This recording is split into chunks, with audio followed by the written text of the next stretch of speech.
The rain hammered down on Manhattan like a relentless drummer, its rhythm echoing against the glass walls of Hamilton Tower. The lobby floor gleamed under the fluorescent lights, a wide expanse of marble polished so perfectly that the storm outside seemed reflected within it. A lone janitor moved slowly across the space, pushing a mop as though the world hadn't noticed him.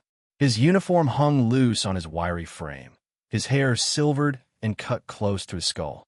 He kept his head down, the brim of his cap shadowing his eyes, but anyone who glanced too closely would have noticed the fire in them, an intensity that didn't belong to a man scrubbing floors at 2 in the morning. The revolving doors whooshed open. A group of executives strode in, their laughter sharp, brittle. They barely saw him. That was good. They weren't meant to. The janitor paused, wringing out the mop. His reflection stared back at him from the marble. It wasn't the face the world remembered. 7 years of sun, salt, and survival had carved lines into his features, had made him leaner, harder. But underneath, yes, underneath, was Richard Hamilton, the man who was supposed to be dead. And tonight, for the first time since the crash, he was standing in the heart of his empire.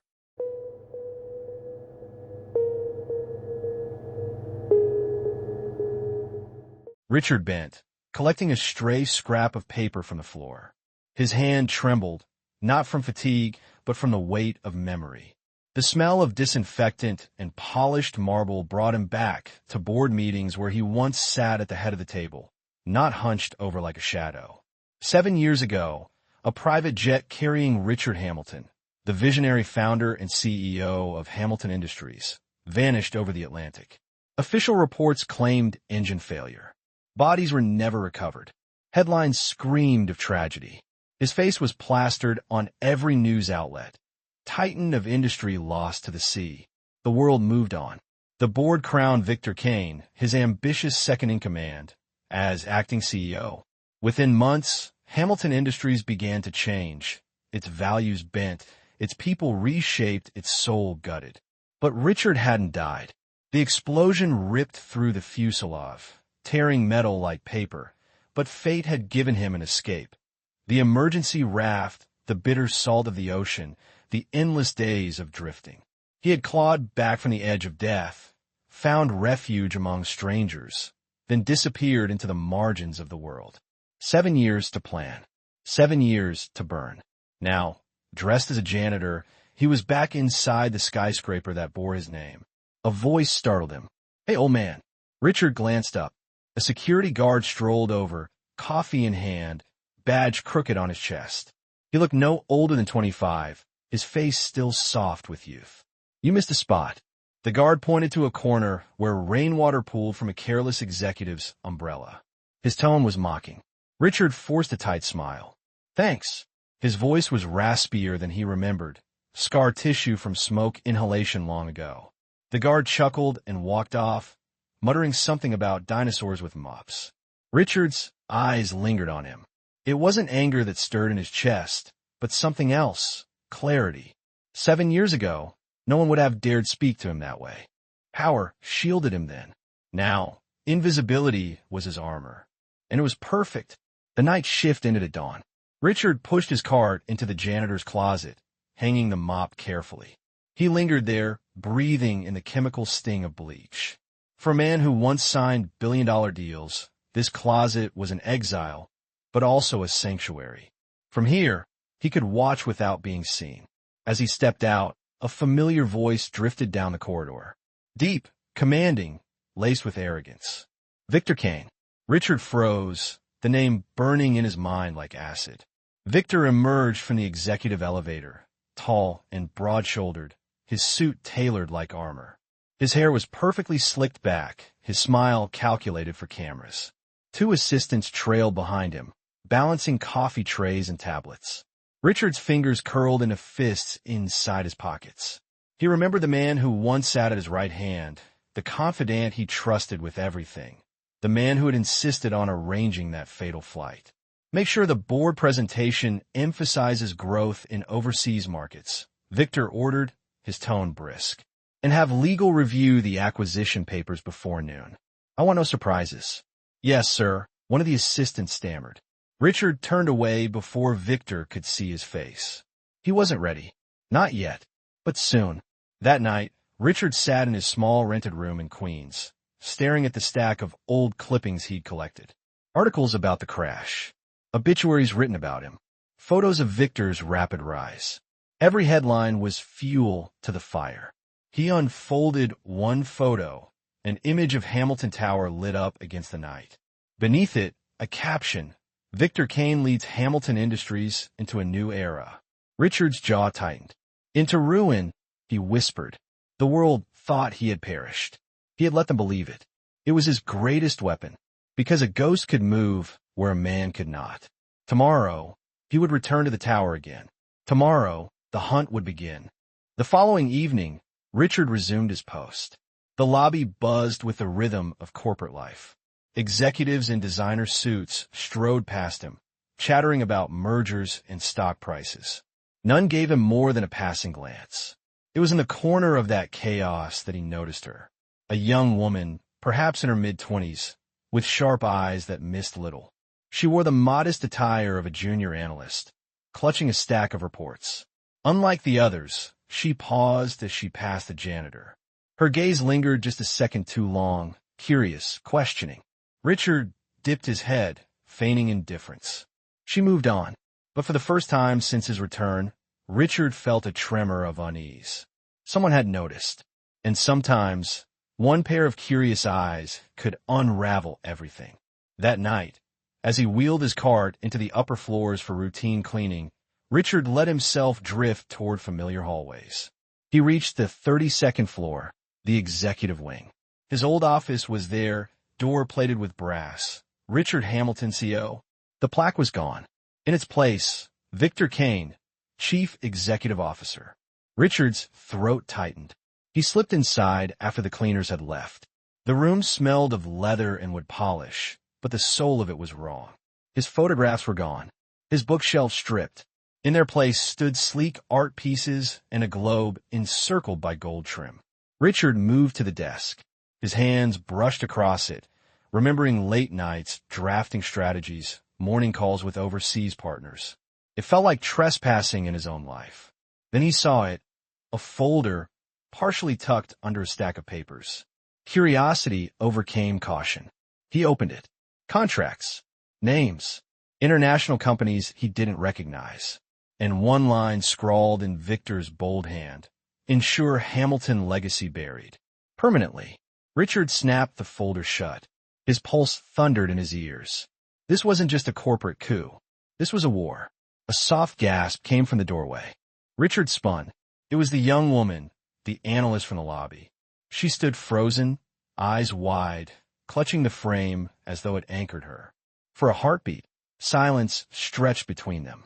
She whispered, "You're not just a janitor." Richard's jaw clenched.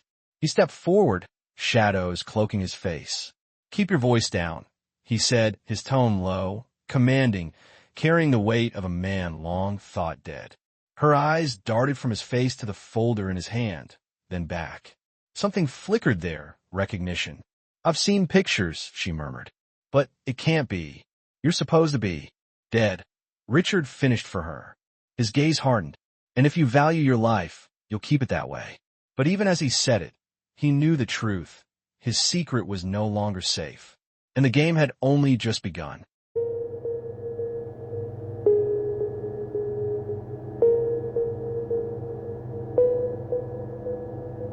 The elevator hummed like a held breath, its mirrored walls reflecting a version of Richard that still startled him. Older, leaner, harder. He kept his shoulders canted forward in the posture of someone accustomed to being overlooked. The bucket rattled faintly against the plastic liner of his cart, and the squeak of the wheels made an obedient rhythm across the gleaming floors of the 31st level. This wasn't yet the sanctum of the boardroom. That lived one floor above, but it was close enough that the air felt different here, denser with secrets and the perfume of money. He knew he shouldn't be here. He was scheduled to detail the lobby and mezzanine tonight, to disappear in the rhythm of the ordinary. But he rode the elevator up anyway, because the skin between his shoulders couldn't stop prickling, because Victor's calendar had lived rent-free in his mind for years, because a ghost that returns has to haunt. He'd forgotten he wasn't alone until she stepped in from the stairwell, breathing a little fast, clutching a folio to her chest like a fragile animal. The young analyst from the night before. The one who had seen him in Victor's office and hadn't screamed. She froze when she saw him, and then she didn't. A visible decision crossed her face the way a cloud crosses sun. "You shouldn't be up here," she said softly, not unkindly, as if warning a man from a cliff's edge. "People notice everything on these floors." "Do they?" Richard asked. "I made a study of how little they see." She took one step closer, searching his eyes. There was caution in her, yes, but also heat, outrage, carefully rationed. "You didn't answer my question last night." "I know," he said. "Was it you?" Richard Hamilton. A flood of names had been attached to him since childhood. Richie, Rick, Mr. Hamilton, sir. But hearing the full of it here like a prayer half-whispered in a chapel he had built did something peculiar to the muscles around his heart. He looked past her to the glass wall that gave onto the city, black and silver and studded with rain. Lights burned down the avenues like artery lines. His building wore those lights like a crown. "If it was me," he said slowly, "what would you do?" "Not tell anyone," she said. "Not until you choose otherwise." Then, with a wry tilt of her mouth that surprised him, "I don't owe them that." "Why not?" She swallowed. "My father spent 22 years here. He was head of compliance under you. After the crash, Victor reorganized, made leadership adjustments," she said, making the air quotes with a bitterness that bit. "Dad flagged a subsidiary deal with Vari's Petrochem's offshore arm. He said it stank. 6 weeks later, he was redundant. 6 months after that, he had a heart attack. No insurance retained. Victor's new policy." Richard glanced at her hands, knuckles white. His voice, when it came, was quiet. "What's your name?" "Emily Carter." "Carter." His memory flipped pages. Michael Carter, quiet, precise, a man who never signed his name lazily. On his first day, Michael had come with a paper notebook instead of tablet. "I prefer to write what matters," he'd said, and Richard had liked him for it. "I remember your father," he said. He was stubborn about right and wrong. Stubborn killed him," she said, and then, like a dam giving way, she exhaled. "Or maybe men like Victor did. It's hard to tell the difference in this city." The elevator chimed behind them. A group of mid-level operatives spilled out, laughing too loudly, cologne sharp as varnish. Emily stepped back, and Richard bent over his car like a man suddenly very fascinated by scuffs on the tile. The mess of them flooded the corridor and then were gone again, a wave retreating from shore. "Why are you here?" she whispered. "There's a board meeting at 9 tomorrow. It's the last one before the vote on the overseas restructuring. It will change the company." "That's why I'm here," Richard said. He had planned to say nothing. He had planned to stay a rumor, an unnamed rattle in the ducks. But her presence made that feel like cowardice. "I need to know what they're presenting. Who they've bought. Who bought them." "You think Victor—" "I don't think," he said, and heard the steel in his own tone. "I know. The lines are there if you follow them deep enough. The plane went down because someone wanted a body the ocean couldn't return. 7 years ago, I was careless about the people I trusted. I won't be again."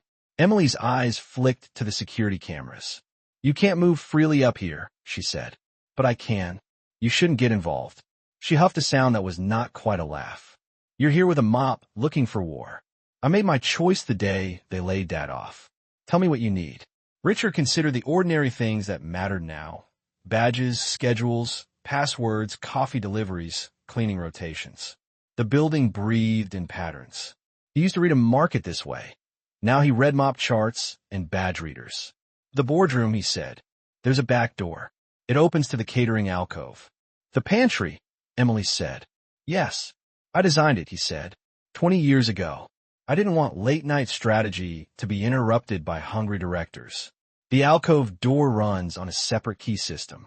Victor might not even know it exists. The electronic log will show only the main entrance locking and unlocking. Emily's eyebrows rose. "You really designed everything." "Not everything," he said, "but enough to know where a ghost can listen." A shadow crossed the glass. The elevator doors shushed open again, and the air went cold around them. Victor Kane stepped out, flanked by his assistants. One a barbed woman with a tablet tucked like a blade under her arm, the other a tall man with the grateful eyes of someone recently promoted. Emily's spine straightened. Richard's gaze dropped to a spot on the floor, an arm's length from Victor's Italian leather shoes. "Good evening," Victor said, low and smooth. He did not say it to the janitor. He did not say it to anyone. He simply blessed the space with his voice. "Tomorrow will be decisive. I want every slide bulletproof. No typos, no weaknesses. Our friends from Vari's Petrochem will be watching." Vari's again. The name slid across the tile like oil. "Yes, Mr. Kane," the tablet woman said. "I've cross-checked legal exposure on the Cayman vehicles. We're insulated." "Insulated is not invulnerable," Victor said mildly. "But it will do." His gaze drifted over Richard, the way a man glances at a chair. For a second, one bare second, Richard thought something caught there, a fragment of recognition snagged on the jag of scar near his temple. Then it was gone, dismissed. Victor moved on. When the elevator sealed him away, Emily let out a breath she had been holding so tightly that the sound trembled. "Cayman vehicles," she said, and a fury, cool and crystalline, gathered in her voice. "They're hiding debt or laundering influence. The vote locks it. If it passes, they'll sell this place piece by piece until there's nothing left but the name. And the name will be a memory," Richard murmured. "A commodity," she corrected. "Names here are bought like anything else." He met her eyes. "Bring me into that pantry tonight. You'll be seen. I'll be a shadow." "You were a lighthouse once," she said softly. "It's hard to be a shadow after that." "Lighthouses are meant to see storms," he said. "Shadows are meant to survive them." At 1:13 a.m., the catering crew buzzed through like bees toward a lantern. They stacked linen and polished glass. They replenished sugar and arranged forks like soldiers in parallel. Emily appeared with a clipboard she had borrowed from nowhere and everywhere, wearing the bland authority of a person with a list. She spoke to the head caterer, pointing at grid lines no one else could see, and when the man turned to snap at a junior server, she eased the pantry door open with her heel and let the janitor slip through, cart and all. Inside, the pantry was the same as the night he'd signed off on its plans. A narrow bridge lined with cabinets, a small refrigerator, the faint hum of an ice maker. A thin strip of one-way glass set at eye level gave onto the back of the boardroom, disguised in the wood grain. The glass had been his indulgence, a spy's toy in a billionaire's temple. He had imagined using it to read the room before a difficult pitch, to watch the telltale restlessness of a director not yet convinced. He had never imagined this. Emily closed the door behind him. The pantry felt like a confession booth. "If anyone asks," she said, "you're unclogging the sink. You have a plunger?" She produced one like a magician palming a coin. "It's amazing what appears when you look like you belong." He smiled despite himself. "You're good. I learned from watching men like Victor," she said, "and from reading the memos of men like my father." Something flashed across her face. Then, determinedly, she steadied. "I'll be at my desk 2 floors down. There's a proxy document saved on the network drive titled Orion. That's the code name for the restructuring. I can't access the board folder without setting off lights, but I can brush the outside. Metadata, names, timestamps. Don't get caught." "What will you do?" she asked. "Listen," he said, and when she was gone, he pressed his hand to the glass and leaned closer. The boardroom was a diorama in waiting. Rows of high-backed leather chairs, a table of dark wood big enough to raft the Hudson, wall screens sleeping with their faces black. The city glowed beyond the floor-to-ceiling windows, a theater of neon and storm clouds. And there, like a crowned jewel nested in velvet, sat the chair at the head of the table. His chair once. Victor's now. He took the rag from his cart and wiped the stainless steel lip of the sink, not because it needed it, but because he needed to do something with his hands. The appetite for vengeance is a nervous thing. It chews from the inside. At 1:49 a.m., the door to the boardroom opened. A single man entered. He had the anxious gait of a CFO who'd forgotten how to sleep. Arthur Mallory. Arthur, with the accountant's eyes and the chess player's patience, moved to a seat halfway down the table and opened a folder. He massaged his forehead with the heel of his hand. For a moment, The posture of him put a chill up Richard's spine. It was the posture of a man walking a plank he had built himself. A second set of footsteps followed. The tablet woman. She shut the door behind her, turned the lock, and came to Arthur with the air of a physician about to prescribe something bitter. "We have to move the valuation down another 3%, she said. "Varis want a discount." "A discount off a discount," Arthur said. "They'll have us paying them to take our assets." "They're not our assets," she said. "Not anymore. They're just numbers we float to make the board feel like kings." Arthur stared at the tabletop as if it might become water. "Do you ever get tired of the way this tastes?" She blinked. "What?" "Metal," he said. "It tastes like metal sometimes, all this. Like you're chewing a coin." Her mouth twitched. "Don't get holy on me now, Arthur. I've seen your expense reports. Being crooked on meals is one thing," Arthur said. "Selling a company's bones to friendlies is another." "It's not your bones," she said crisply, and for a second the veil slipped enough for Richard to see the machinery of her. The contempt, carefully calibrated. "It's not even his anymore." She tilted her head toward the head chair. "It's a brand. Brands are cattle. You fatten them, you slaughter them, you call a harvest." Arthur closed the folder. "Your metaphors are upsetting." "My metaphors are accurate," she said.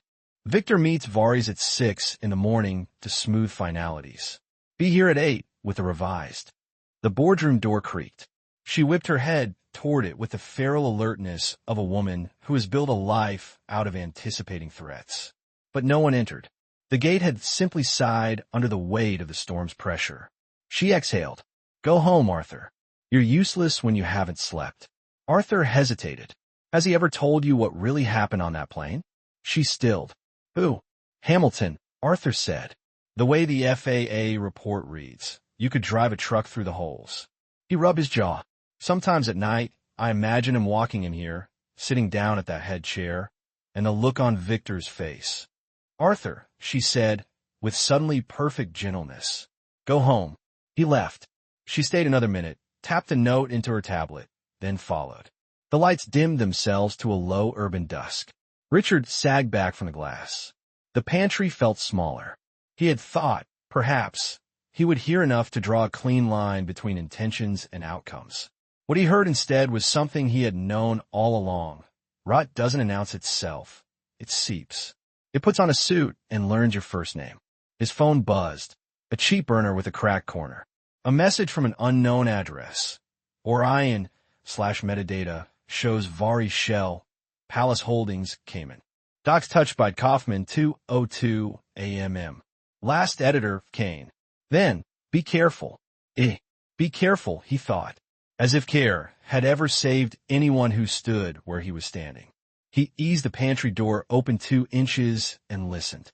The air out, there was a pressure system on the move. Footsteps. One set, not rushed. He held his breath. The door to the boardroom opened.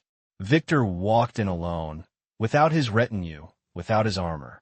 He went to the head chair and stood behind it, his hands braced on the back. He looked, only for a moment, like a man taking in a view he couldn't quite love. "You don't talk to empty rooms often," Richard murmured under his breath.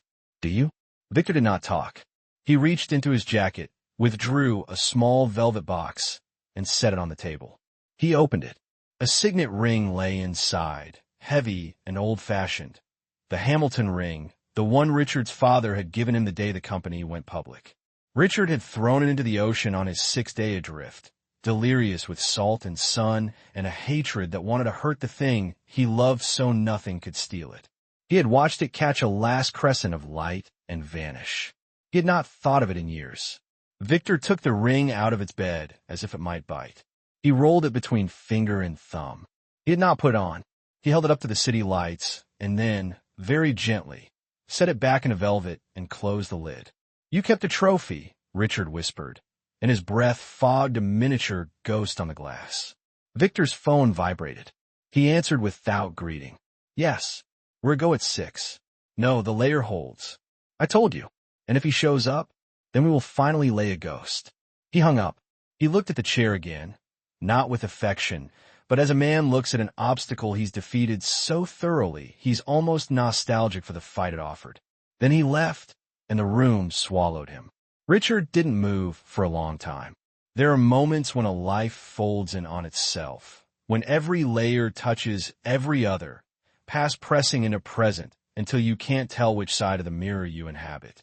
He took a breath and found that it shuddered on the way in. At 3:27 a.m., he slipped out of the pantry and became a janitor again. He rolled his cart down the hall with the obedient squeak that had become his soundtrack. He had almost made the elevator when the tablet woman stepped from a side office and pinned him with a look like a pin through a beetle. "You," she said. He paused. "Ma'am?" She studied his badge, his cart, his face. Her eyes were the kind that counted everything in a room and subtracted what didn't fit. "You knew?" "Yes, ma'am." "Where did you work before this?" "Brooklyn Hospital," he said smoothly. "Night sanitation." She glanced at his hands. "They don't look like hospital hands." "You should see the gloves," he said, and made himself smile, made it reach his eyes. She watched his mouth, not his eyes. "Then, what did you hear?" "In the hospital?" he asked. "In the hallway," she said. He tilted his head in imitation of confusion. "Ma'am?" She took one step closer, and he smelled peppermint and iron. "If I ever see you near that boardroom again," she said softly, "I'll have security escort you out so fast your mop will still be in the air." "Yes, ma'am." He made his mouth small with embarrassment, a man accustomed to apology. "Good," she said, and cut away like a blade slicing for meat. He pressed the elevator button and rode down alone. His reflection in a mirrored wall looked like a man who had spent his whole life going down and had learned how to survive at the bottom. He had 3 hours to sleep before dawn spooled the streets into color. He didn't. He walked. Queens was quiet at that hour, the bridges humming above like faraway hives. He bought a coffee from a deli where the man behind the counter didn't look up from his crossword when he handed it over. He sat on a stoop and watched the sky paler itself, and he remembered the ring and the way it had caught the light before the ocean took it. He thought of Victor pulling it from a velvet bed, like a magician choosing a coin. At 5:41 a.m., his phone buzzed again. He's on his way to Vari's meeting. 46th floor, private conference. "You shouldn't be there." He typed, "I won't be." "Then, you're lying." He stared at the word until it softened. Then he typed nothing at all. He finished his coffee and went to war. Hamilton Tower rose from the street like a promise made in glass. The lobby smelled like rain and lemon cleaner. The security guard from a night before was at his station, yawning. "Morning, old-timer," the kid said. "You back from more marble romance?" Richard lifted a hand in a salute so slight it barely existed. He took the service elevator, rode to 45, and stepped out into a corridor that had once felt like an artery under his skin. The private conference room was 1 floor up. He took the stairs, safer than an elevator for a man planning sins, and paused at the landing. The door to 46 was propped open with a folded stack of cardstock. He slipped through and moved with the gait of a man who is exactly where he is supposed to be. That was the trick. Men who belong don't ask permission from a hallway.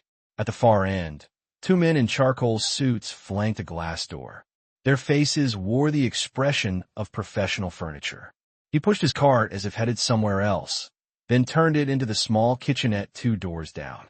From there, the ductwork ran like veins through the ceiling.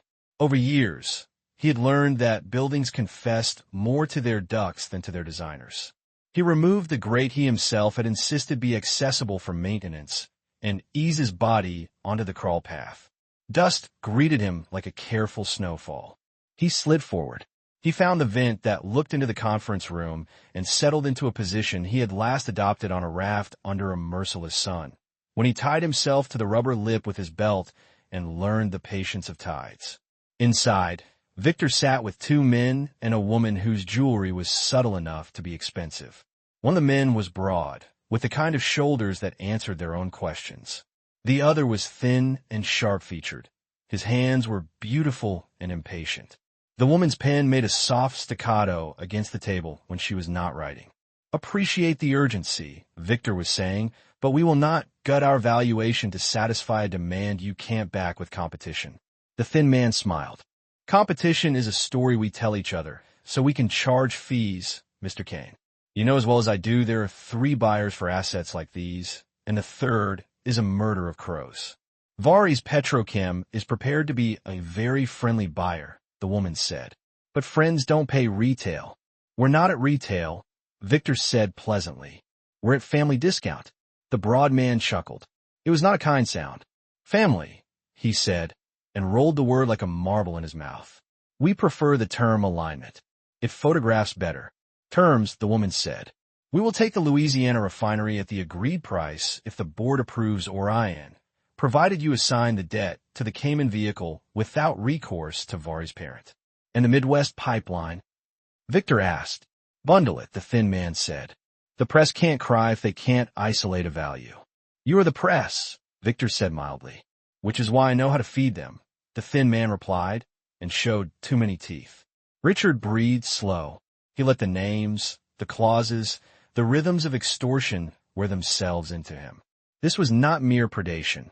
This was theater. Orion would be dressed as transformation. It would be offered as mercy. It would be a clean knife.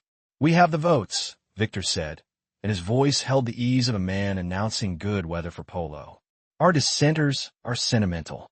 Sentiment loses to dividends. And if Hamilton returns? The woman asked idly, as if inquiring whether there would be rain. Victor's smile was small and tailored. He won't.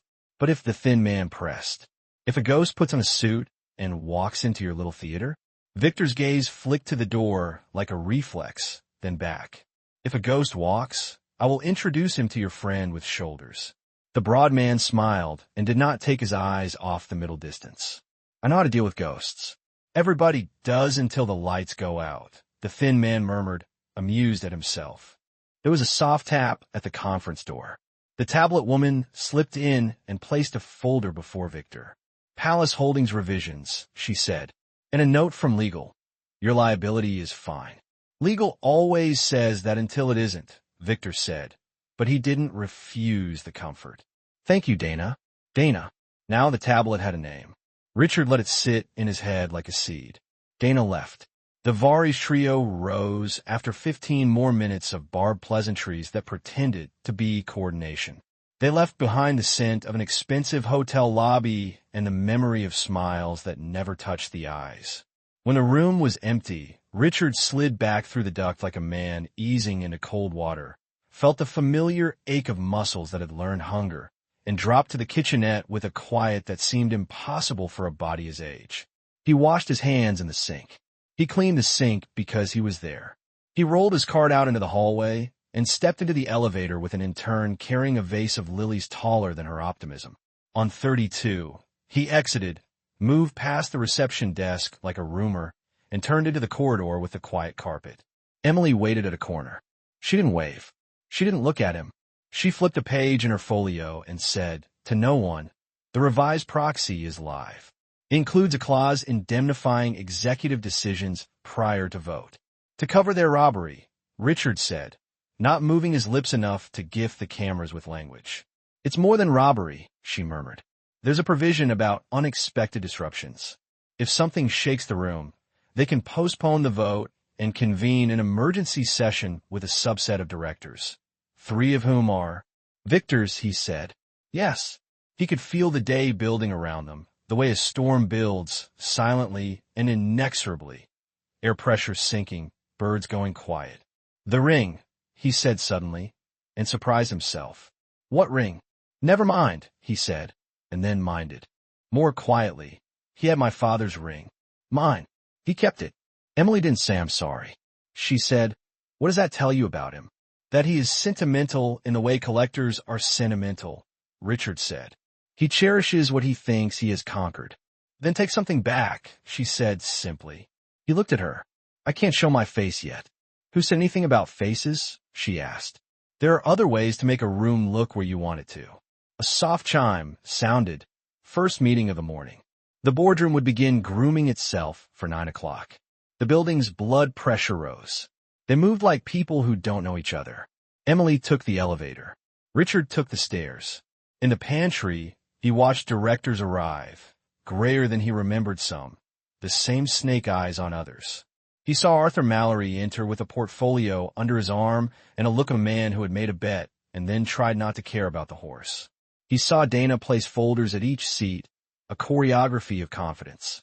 He saw Victor last, of course, because late arrival is an instrument too. He took the head chair with a casualness that made Richard's teeth ache. The doors closed. The room became an aquarium. Voices bubbled. Slides lit screens. The words transformation and global alignment and shareholder value marched in a fascist formation. He listened. He counted votes as they declared themselves with the unconscious dance of body language. He felt the moment in the meeting when the floor tilted toward Victor, a quarter degree here, another there, the way a boat turns under you if you aren't careful. He heard sentiment. The ghost of loyalty to a man presumed dead, get killed with a smile and a chart.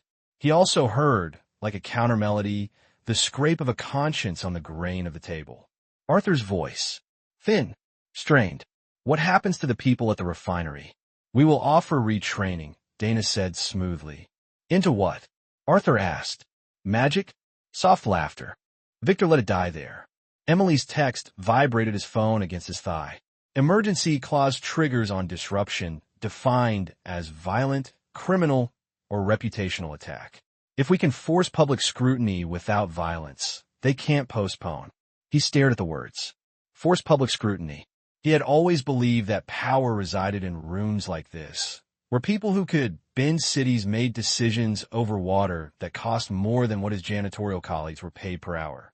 He had believed that, because it had been true when he sat at the head.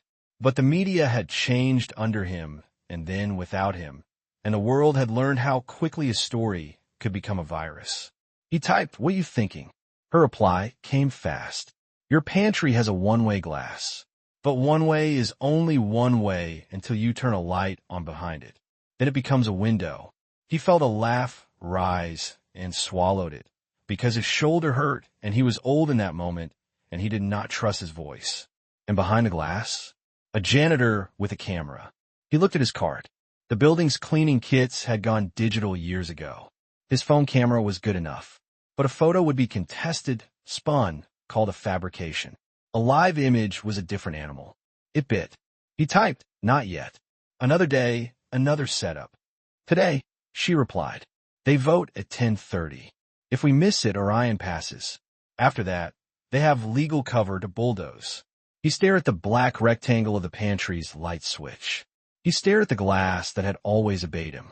Then he turned the light on. The effect inside the boardroom was not immediate. It was slow like dawn.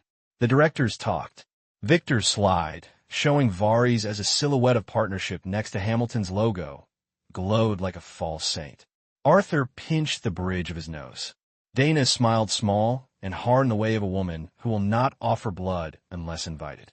Then one director, an old ship named Frobisher, glanced toward the wall where no wall had ever been worth glancing at. He blinked. He leaned. He said something to the woman next to him. She craned her neck. Victor turned his head. Richard held the phone steady. The pantry light turned the glass to a window, and the window offered back a picture of a man not dead, holding a camera, standing in the room behind the room. He saw the recognition touch Victor's eyes like lightning touching a weather vane. It did not last long. It did not need to. Dana stood. Security, she said low. Don't, Victor said, too quickly. He lifted a hand, and the room lacquered itself in quiet. He smiled, and the smile had an almost religious calm. We're being observed, he said to the board. A relic of the building's, shall we say, idiosyncratic history. Frobisher said, with a tremble, that's Hamilton. It's a janitor, Victor replied, gentle as a schoolteacher soothing a child who's seen a monster under the bed. We can't be distracted by shadows. Some shadows belong to men, Arthur said. Victor's eyes flicked to him. E.T. too? Richard did not stay to savor it. He switched the light off. The glass returned to deceit. He tucked the phone into his pocket and opened the pantry door, expecting Dana, expecting security, expecting the broad man from Varys to step out of nowhere like a conjured consequence. The hallway was empty. His phone buzzed. The fire alarm on 30 is about to go. Don't run. Walk with everyone else. Head to the mezzanine. There's a camera crew staging a puff piece on our eco-renovations. They'll want something better. He texted, you're playing with fire. Good, she wrote. The alarm hooped into being, a sound engineered to slice nerves. Doors opened.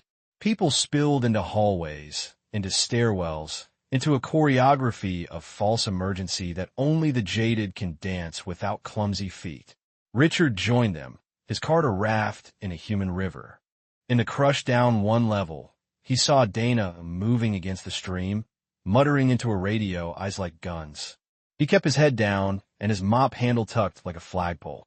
The mezzanine rolled out before them, glossy and staged. Cameras, lights, a reporter with hair like armor. She had been mid-sentence when the alarm cut her off. Now she flashed soldierly enthusiasm and said into the camera, "We're live at Hamilton Tower, where a minor alarm has prompted a routine evacuation." In other news, sources say today's board meeting may finalize a controversial restructuring. Emily stepped into the shot like someone who had been waiting her whole life on the other side of a door. She had a folder in her hands and resolve in the architecture of her face. "It's not minor," she said to the reporter, loud and precise, right into the lens. "What's happening upstairs is not minor at all." The reporter blinked, scenting blood the way sharks do, unpracticed at nobility, but expert at feeding. "You are?" "An analyst," Emily said, "and a daughter. My father worked here 22 years. He believed this company promised a certain way of being in the world. The people upstairs are about to sell that promise cheap to a foreign petrochemical firm using offshore shells to hide liability." The camera operator shifted to catch her better. Security noticed her then. The guard from last night moved toward her with a half-hearted attempt at authority. The reporter moved between them with a smile that could peel paint. "Do you have proof?" Emily lifted the folder. "I have enough to ask better questions than the ones you're paid to read." She looked straight down the barrel of the lens. "And I have a question for Victor Kane. How much does a ghost cost these days? And what is a promise worth to a man who kept another man's ring in a box instead of on a finger?" Gas have flavors. This one tasted like chrome and rain. Heads turned. People who had never watched the news except through their phones watched now, with their mouths a fraction open. The camera drank it. Dana appeared in the frame then, serene and deadly. "We're done," she said, not to Emily but to the camera. "This is a private building that receives public money and tax incentives," the reporter said instantly, the shark at work. "You can shut that door later. For now, Ms. Carter," Emily said. "Ms. Carter claims." "I claim nothing," Emily said. "I'm telling you the rain is wet. If you're thirsty, that's your business." Security closed around her like a circle drawn with a rigid compass. The reporter's eyes flashed triumph and apology in a single blink. "Thank you for bleeding. Sorry about the sharks." The camera cut wider, caught faces, caught phones raised, caught the expression of a young security guard who had laughed at a janitor and was now unlearning 1,000 things at once. Richard stepped back into the crowd. He could feel the building react above him, floors hissing, pressure valves adjusting. The board would be watching monitors now, each director suddenly aware of what reputational attack meant when it came with eye contact. His phone buzzed again. "They can't postpone. Not for this. It's public, but non-violent. They have to proceed or look like they're hiding.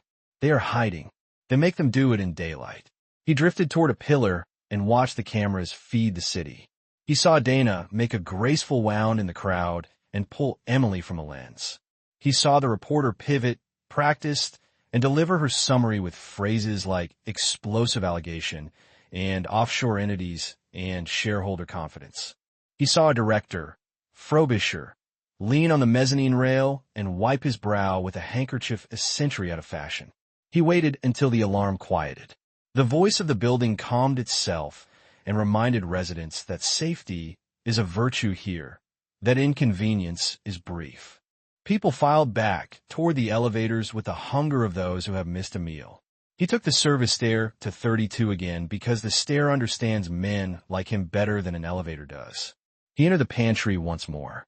He turned the light off and stood with his hands on the counter until the tremor left them. Inside the boardroom, the theater resumed. But it wasn't the same play. Words misbehaved. Arthur found his spine and leaned it against a question about fiduciary duty. Dana's smile worked, but it had to work harder. Frobisher abstained on a procedural measure with the bewildered dignity of a man who had never abstained on anything in his life. Victor, to his credit, did not sweat. He simply recalibrated. They voted at 10:42. It wasn't the route Victor had wanted, but it was enough. Orion passed, 7-5, with one abstention that felt like the first fissure in a dam. Richard closed his eyes. There's a peculiar ache that comes when you fail at the thing you've given your pain to. It is more surgical than sorrow. It is a blade that wants to live inside you. He let it press, and then let it go, because this was a war, not a battle, and every war had days that looked like losing until they didn't. He opened the pantry door and stepped into the corridor. Emily was there, hair slightly disordered, cheeks flushed, eyes very clear. "I'm sorry," she said. "You did everything right," he said. "Not everything," she said. "I couldn't stop this." "We didn't need to stop this," he said, surprised at the calm in his own voice. "We needed to make it leak." "It will," she said. "The reporters already filing. By lunch, 3 more will be calling. By evening, a senator no one's heard of will demand hearings. By tomorrow, Victor will have to spend a third of his day pretending he doesn't know what Palace Holdings is." "And the day after?" he asked. "The day after," she said, "we'll be here again." He looked at her, at the steady line of her, and felt something he had not permitted himself since the raft. Hope with its feet on the ground. "Thank you," he said. Her smile was sharp and not unkind. "I didn't do it for you," she said, and then, softer, "but I'm glad you were here to see it." They moved apart before anyone could see them together. He took the elevator down with his cart. He felt the eyes of a young guard on him. Curious, less cruel. He did not look back. Outside, the storm had given up and left the city washed and raw. He stood under the awning and let the air touch his face like a hand. In the window glass, Hamilton Tower rehearsed being a mirror. In it, the janitor's cap shadowed a stranger's eyes. Under the brim, another man watched the world he had built learn his name again, syllable by syllable. He picked up the cart's handle. The wheels squeaked obligingly. Somewhere above, Victor turned his ring box in his pocket and convinced himself it was a coin that would always land heads. Somewhere else, in a newsroom, a story grew teeth. The day had chosen its mask. He would choose his. He stepped into the city and did not look back.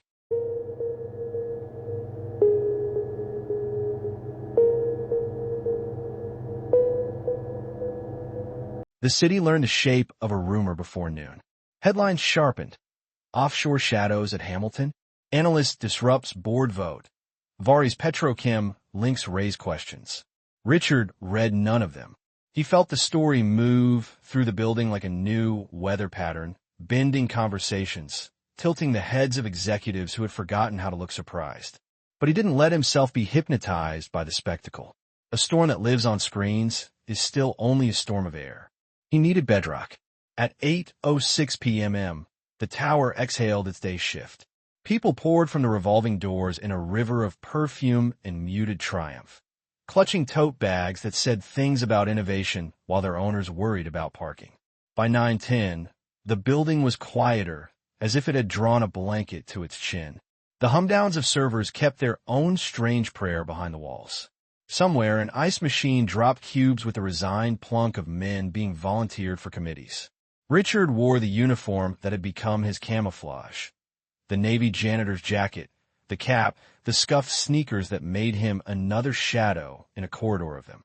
Emily had texted, 11:30. Archives. Sub-basement level C. Bring nothing you can't drop. He arrived early because ghosts do. The sub-basement required a badge most janitors didn't carry, which is why he carried a ring of keys that had learned the building one door at a time. The elevator refused him politely with a red blink. He didn't argue. He took the stairs down, until the air grew cooler and the paint on the cinder blocks told the story of 1,000 forgotten leaks. He stopped at level C and listened. Silence has flavors, too. This one tasted like dust and old paper and the breathing of things that believe they have been left alone. He keyed the door and slipped into the corridor. The floor here was raw concrete. The lighting hummed at a slightly wrong frequency that made the edges of objects look like they were reconsidering themselves. He found a metal door marked Records and Compliance Archive, and let himself smile without warmth. Fewer lies live on paper, not because paper is virtuous, but because it forgets faster how to pretend. Emily was waiting in the alcove between the archive and a room full of old chairs that seemed to dream of boardrooms they would never see again. She wore black that didn't try too hard to be invisible, and her hair was tied back with the practical care of someone who had once lost a fight with a copier. "You're early," she whispered. "Old men's insomnia," he said. "You're not old," she said. And then, before the compliment could become a lie, "You're here." She held up her badge, upgraded, apparently, since noon. "I made a friend in facilities. I told him I was validating disposal schedules for secure boxes. He asked me to coffee. I said yes. We have coffee Thursday." "You don't owe me an apology," Richard said, and meant, "You don't owe me your youth." "I wasn't apologizing," she said, a flicker of humor. "I was telling you why the door is about to open." It did, obedient to her badge. Inside, the archive had the special melancholy of rooms designed without an exit for living things. Rows of rolling shelves stretched like ribs, labeled with eras and namespaces. Procurement 2007 to 2012. Environmental impact. L. Legal hold. Inactive. At the far end, a cage section glowed with a tiny red LED. The padlock there was not for show. It said, "Executive Archive, Restricted." "Victor's Kingdom," Emily murmured. "Mine," Richard corrected, almost gently. "Once." He closed the door behind them and caught the latch with a strip of gaffer tape, so it would not click when they wanted it quiet later. "The first lesson of war is the music of doors." "We have maybe 40 minutes, Emily said. "The cleaning crews are on B level until midnight. Security does a lazy sweep here at 12:15. What are we after?" "Palace Holdings is a shell," she said, moving down the aisle like a librarian who knows most books are lies. "But shells cast shadows. In the old days, before everything learned how to be invisible, deals had paper trails you could follow. I don't expect to find a confession in Victor's handwriting. I expect to find friction, memos that change too fast, contracts with wrong fonts, emails printed because someone needed to feel the weight of them. And in the old room," Richard said, nodding at the cage section. "The old room," she agreed. "The archive you kept before everything went to the cloud, before Victor converted the clouds into storms. You think there's a key?" "I think there's a bolt we can cut," she said, and pulled from her bag an object that made him tilt his head, a pair of compact bolt cutters with handles wrapped in black tape. "Facilities," he said. "Thursdays," she said, bleak and proud. "Let's not start with a crime," he said, and took a step toward the cage. He leaned close, squinting at the padlock. It was newer than the door. The door had a Hamilton-era hinge pattern. The lock bore a logo from a company that hadn't existed 7 years ago. The keyhole had a scratch below it, as if someone had tried the wrong key too many times in frustration. He dug in his pocket and produced a key that made Emily blink. "You kept a key to a lock that didn't exist when you left?" "I kept a key to a door I envisioned wrong the first time," he said. "And then I learned a plan for how my successors would insult my plans." He slid the key into the old auxiliary slot near the frame and turned. An inner bar retracted with a sound like a throat clearing after a long silence. The padlock hung there uselessly, still locked, triumphant about nothing. The door side open. "I sometimes forget," Emily whispered, awed, and also something else, "that you built the maze." "I only drew it," he said. "Men like your father made it stand." Inside the cage, the air smelled different, drier, as if the paper had learned how to guard itself. Boxes were labeled in a hand he recognized. His own, those days when he insisted that the things that mattered deserve to be written by a person, not printed by a system. He moved his fingers across the names like a priest making a private benediction. Board. Strategy 2003 to 2010. Acquisitions. Due diligence. Failed. Ethics/compliance complaints. PRE 2016. Emily went straight to the last. Pre-2016, she said. Your Vatican before Victor torched it. Less Vatican. More broom closet with conscience, he said. She cut the tape, lifted the lid, and inhaled. The first files were mundane. HR forms. Anonymous scribbles about a hostile manager who smelled like bourbon by noon. An ethics complaint about a vendor that unfolded into nothing.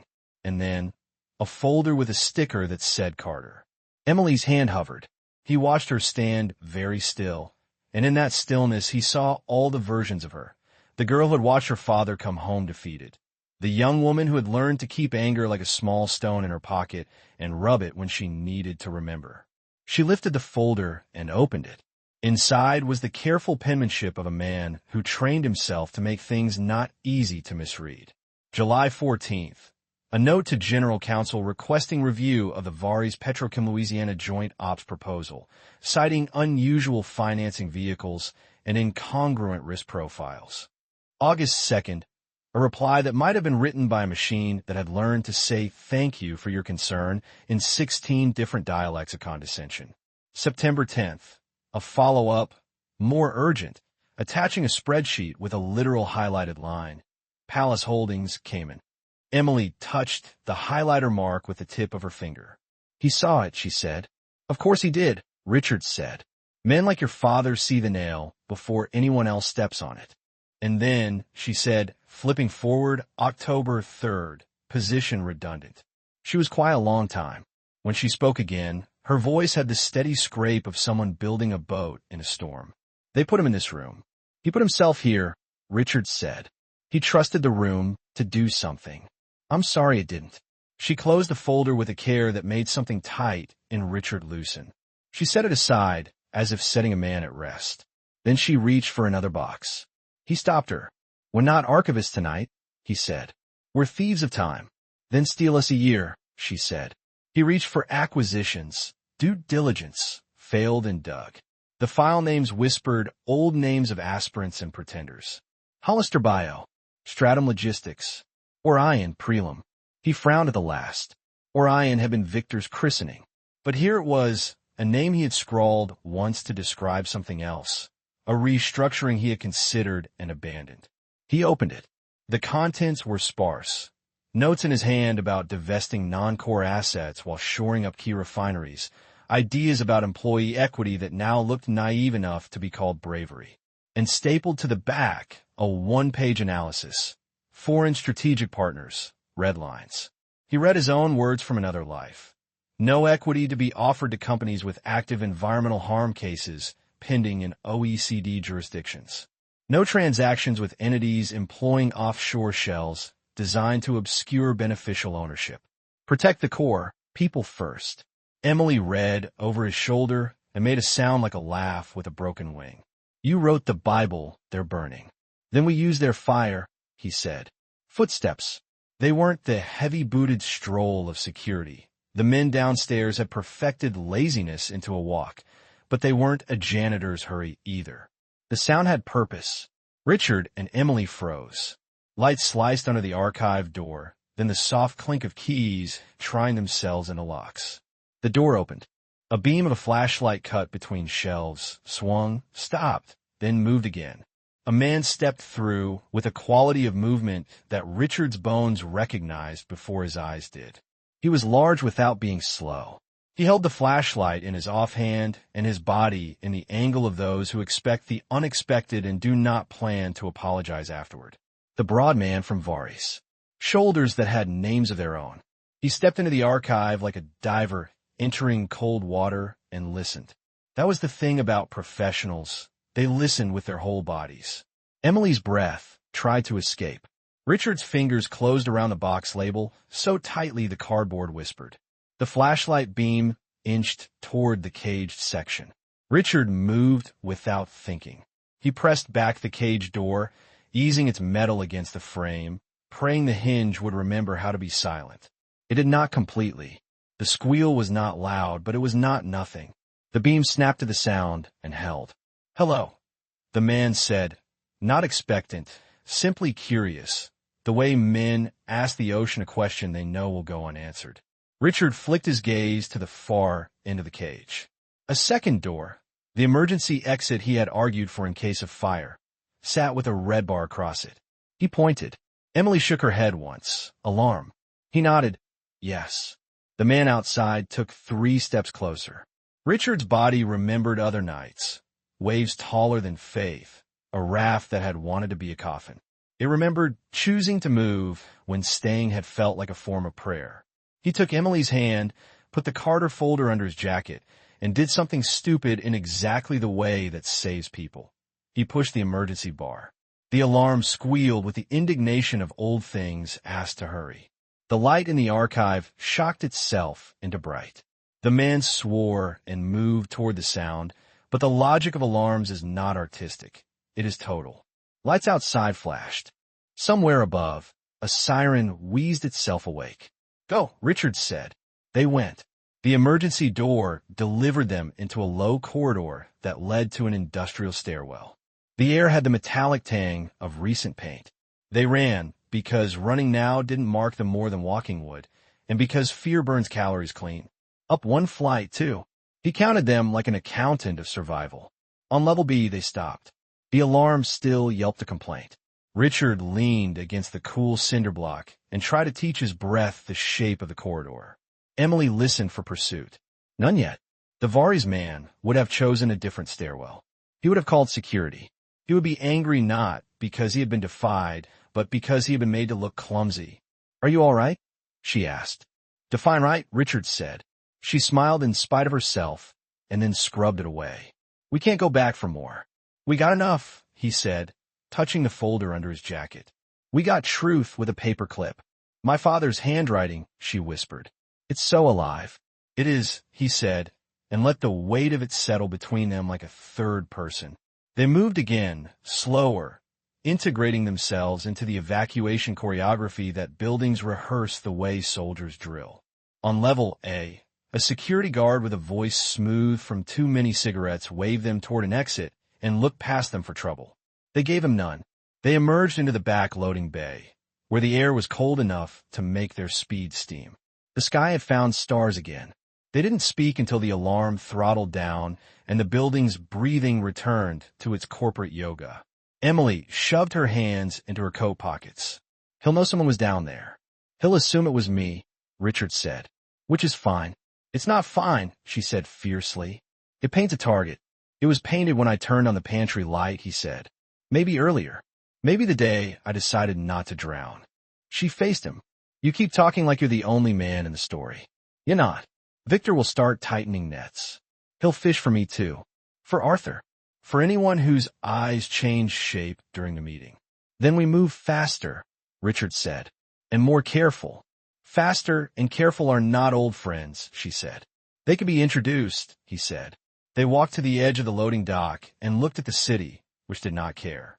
He felt the folder against his ribs, like a warm contraband. He felt the ache in his leg that he only admitted to when he had to climb too many stairs too quickly. He felt the old ring he had thrown into the sea like a man spitting into the wind. He thought of the velvet box in Victor's hands. He wanted to break something he would later regret breaking. "Let's copy this," Emily said, tapping the folder. "Scan it, print it, hide it in a church, tattoo it on a whale. Anything. Tomorrow," he said. "Now we sleep, and then we choose where to put the knife." "Knife?" "Metaphorical," he said. "Mostly." He didn't sleep. He lay on his thin mattress and listened to a neighbor's television mutter about a game no one would remember by morning. He thought of the man for Vari's and the way his flashlight had moved, ask and answer all at once. He thought of Dana, whose eyes were two kinds of calculation. He thought of Arthur, whose conscience was a door stuck half open. He thought of Emily's father, who had written a line in yellow and believed that color could correct the world. He had learned to survive by accepting that he was no longer the kind of man who could command, only the kind who could endure. But endurance is not nothing. Tide wears rock. At 4:58 a.m., his phone vibrated. Breakfast. Dinette on 10th. Back booth. E. He rose and made coffee like a ritual. The city was blue, and then it wasn't. He wrapped the folder in a plastic grocery bag and tucked it beneath his jacket. He left the room, locked the door, and descended stairs that smelled like someone else's cooking. The dinette specialized in eggs and secrets. The waitress had hair piled high, like a challenge, and poured coffee with the flair of a magician who has stopped believing in magic, but still enjoys the trick. Emily sat with both hands around a mug, as if she were warming them on a small campfire. She looked like sleep had visited and then left out the window. "I sent Arthur a message," she said as he slid into the booth. "An anonymous one. Is there such a thing?" "In his mind there is," she said. "I told him to look under his desk blotter in his office at 8:15. What'll he find?" "An envelope," she said, and her smile was a weapon kept in a velvet case, with a single sheet that says, "Did you ever get tired of the taste of metal?" Richard stared at her, and then he laughed, not because anything was funny, but because sometimes laughter arrives as a relief valve for pressure that would otherwise move mountains. "You remember everything. People show you who they are," she said. "Arthur showed me a man trying to become a better man. I intend to help him succeed by terrifying him a little." "Good," Richard said. "Fear is the most honest mirror some men own." The waitress brought pancakes with a generosity that made him briefly believe in second chances. He ate because he had learned to when food presented itself. There had been weeks when the choice had been mackerel or dying. Emily ate like a person in a hurry. "How did you get out of the building last night?" he asked, curious about the shape of her survival. "Dana found me," she said lightly, and sipped coffee. "She asked me if I had enjoyed my television debut. I said I was disappointed they didn't capture my good side. She said I don't have one." "What did you say?" I said, "You don't either," and then I smiled to make it look like a joke, so she couldn't punish me for insubordination on paper. She said I had spirit, which is what people who want to break you say when they're measuring you for a trough. "She'll watch you now," he said. "She was always watching me," Emily said. "Now she'll use a better lens." He told her about the man in the archive. She absorbed it the way a tree absorbs water. Not quickly, but completely. "He's not a security contractor," she said slowly. "He's a private problem." "A Vari solution," Richard said. "I've seen him once before," she said. 3 months ago, in the lobby. He stood like he owned the marble, and he never looked at the art. Men who look at nothing either have no curiosity or too much training. "Name?" he asked. "None," she said. He checked in as Mr. Arno. "No last name." The receptionist scribbled it with an apology. "Arno," Richard repeated, and felt the word the way you test the edge of a knife. "A river in Florence. It once flooded and ruined thousands of books. The men who came to save them were called mud angels." "Do you think he's an angel?" Emily asked. "I think he's mud," Richard said. She pushed the folder across the table with her forefinger. "We need to weaponize this. Not the rumor of it, the fact of it. Arthur," he said, "if his mouth opens at the right moment, it legitimizes what we release." "And if his mouth stays shut?" she asked. "Then we pry," he said. They left cash because cards make trails, and they stepped into a morning that was already learning its noon. Emily peeled away toward the subway. Richard walked uptown because walking had always been his truest thinking. He did not see the man until the man wanted to be seen. That was the nature of men like Arno. He appeared beside Richard at a crosswalk as if he had been there all along, hands in the pockets of a coat that didn't apologize for its cost. "Nice morning," Arno said, American vowels sanded to an expensive flatness. His smile could have sold you a watch while your wrist bled. "It will rain by 3, Richard said. "Old men always know about rain," Arno said amiably. "It's one of their talents, like telling stories and refusing to die." They crossed with the light. The city allowed them to be part of its choreography because cities are generous like that with danger.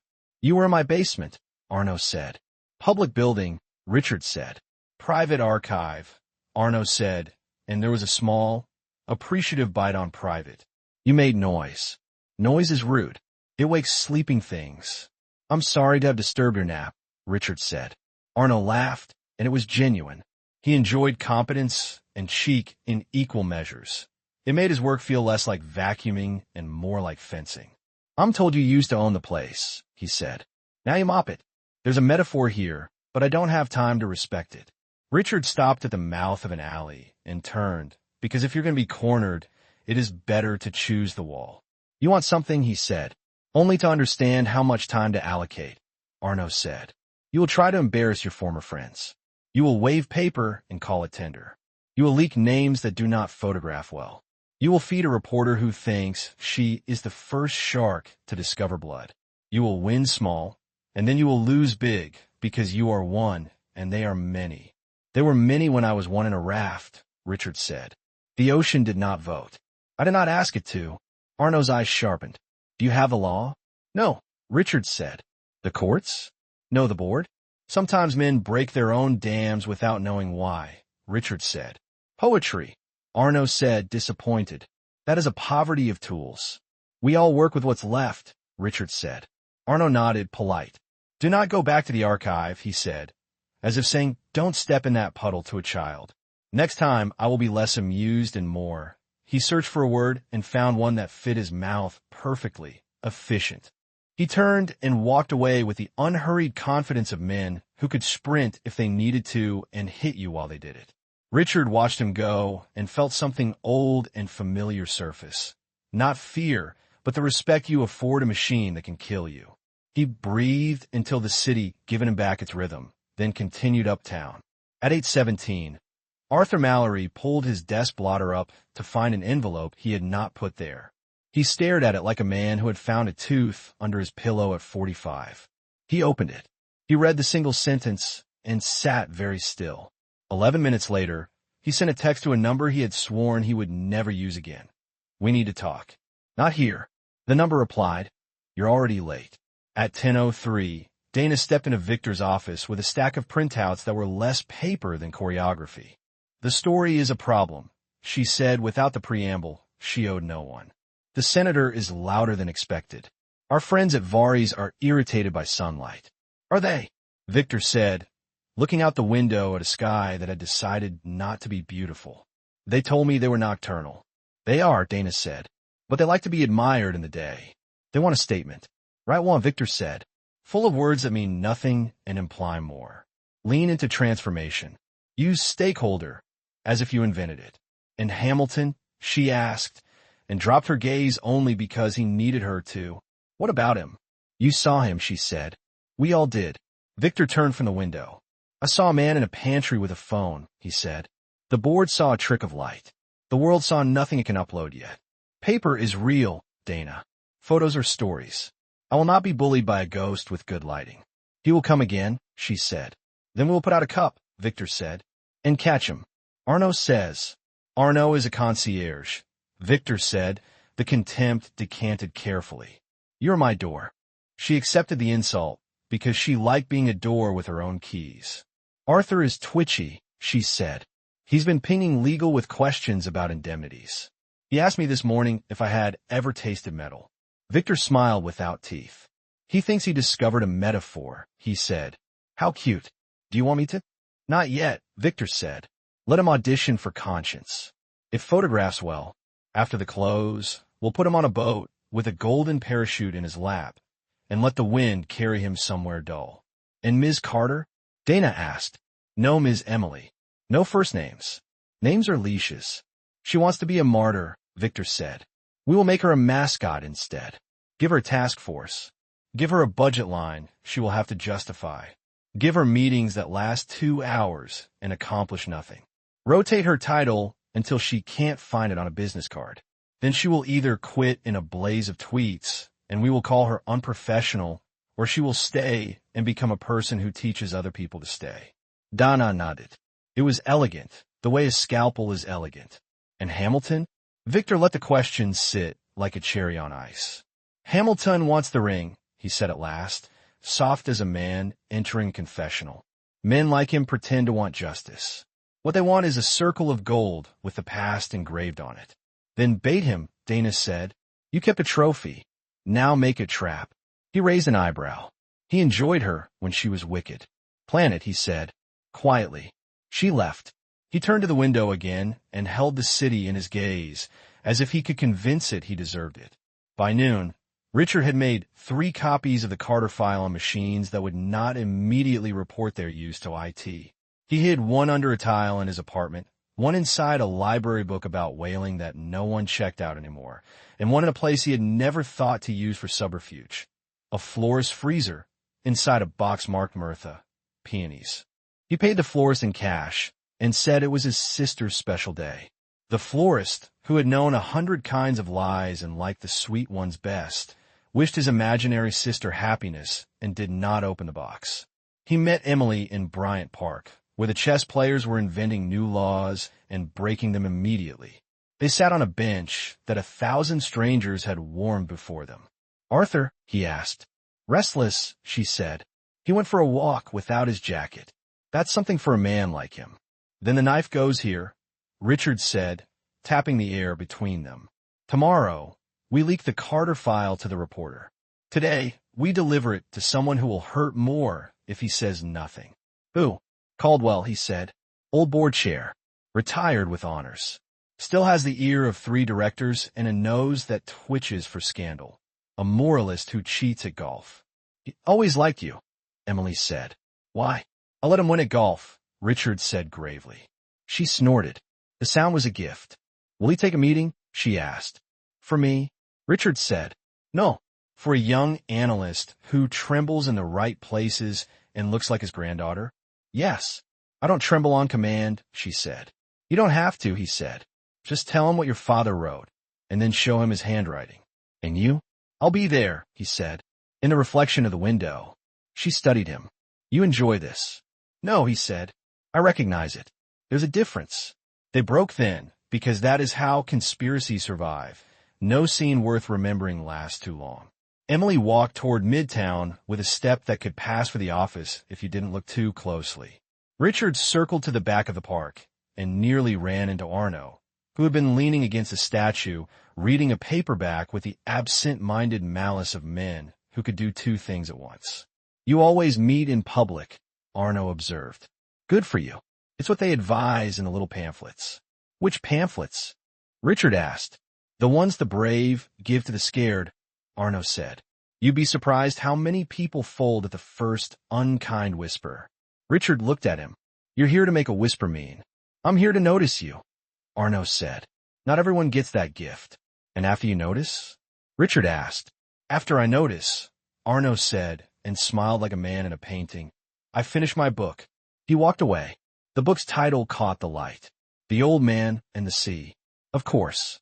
Caldwell's townhouse smelled of leather, quiet money, and a brand of bourbon that had a waiting list. He received Emily in a sitting room that believed in old wars and newer upholstery. His hair was the color of purpose. He wore a sweater that had cost more than 3 months of janitorial wages and looked at Emily over reading glasses that suggested her presence was aspirational. "You said you have something," he said. "I have my father's words," she said, and placed a file on the table like a small, living thing.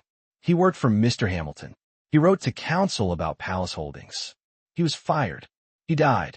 They're using the shell now to bury debt and risk in a way the board can deny later. You'll say you didn't know. Now you can't." He read. He didn't hurry. Men like Caldwell move slower when their souls are on the line because it gives them time to rehearse regret.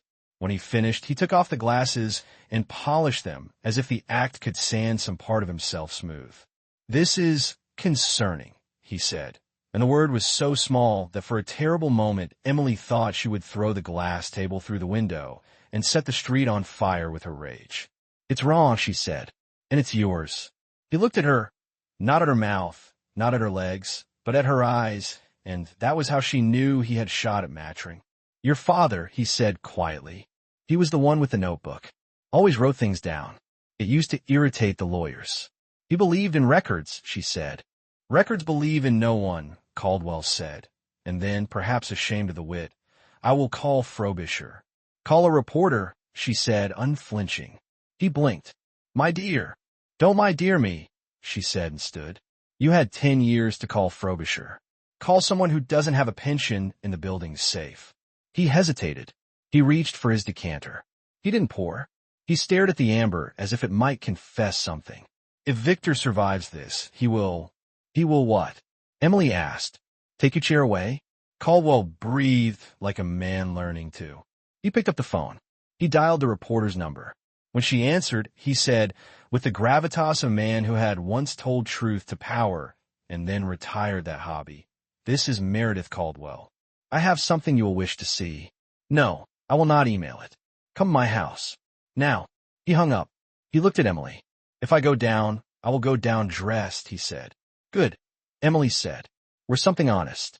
She left him under his own roof and stepped into a street that had remembered how to be alive. She texted Richard. He called a shark. He texted back, good. Arno is reading Hemingway. Of course he is. Be careful. Victor is baiting a trap with my ring. Emily stopped mid-stride. Say that again. He kept it. He'll use it. Then let him, she typed. But pick the place where the trap is set. If you're going to be a ghost, you might as well haunt the room you built. He smiled at that. Then he stopped smiling because a black sedan had slid to the curb with the silent precision of a guilty thought. The back door opened. Dana stepped out, not a hair out of place, her smile as bright as an apology that doesn't mean it. Mr. Hamilton, she said conversationally, as if they had been colleagues passing in a hallway. Or may I say, sir? I understand you prefer old forms. He felt the street notice without seeming to. The sedan's driver looked at nothing because he had been trained by men who hired other men to look for them. You should let your boss do the theatrics, Richard said. Victor is busy, she said. We're shopping for bait. You chose a ring. We chose a memory, she corrected. Would you like it back? Men who offer gifts in the street, he said, rarely do so with clean hands. Then step into the car, she said. We'll wash. He looked at the sedan. He looked at Dana. He looked at the reflection of himself in the window. A janitor, a man, a ghost that hadn't learned how to disappear properly. He thought of Emily and her father's neat highlights. He thought of Arno and his efficient warnings. He thought of Caldwell and the bourbon and the phone call. He stepped toward the car. Not yet, he said, and tapped the roof lightly with his fingers like a pianist testing a key. I'll come when the room is right. And where is that? Dana asked. He smiled. You already know. She held his gaze for a long, clean second. Then she inclined her head a millimeter. Tomorrow night, she said. 11. Your old office. Bring the ring, he said. Bring your life, she said, and slid into the car like a blade returning to its sheath. The sedan left a smell like expensive intentions. Richard stood on the curb and let the city brush past him with its 1,000 small urgencies. He texted Emily, tomorrow, 11. My old office. She replied after a beat that felt like a hell breath. I'll be the shadow behind the shadow. He put his phone away and started walking. On a raft, you learn not to run to meet the next wave. You roll your shoulders. You accept the cold. You promise your bones you'll still be there when the sun remembers your name. Above him, Hamilton Tower reflected a sky that didn't care. Behind him, the city rehearsed its lines about progress and loss. In front of him, a room waited, locked, and loaded with ghosts. He went to write himself back into it.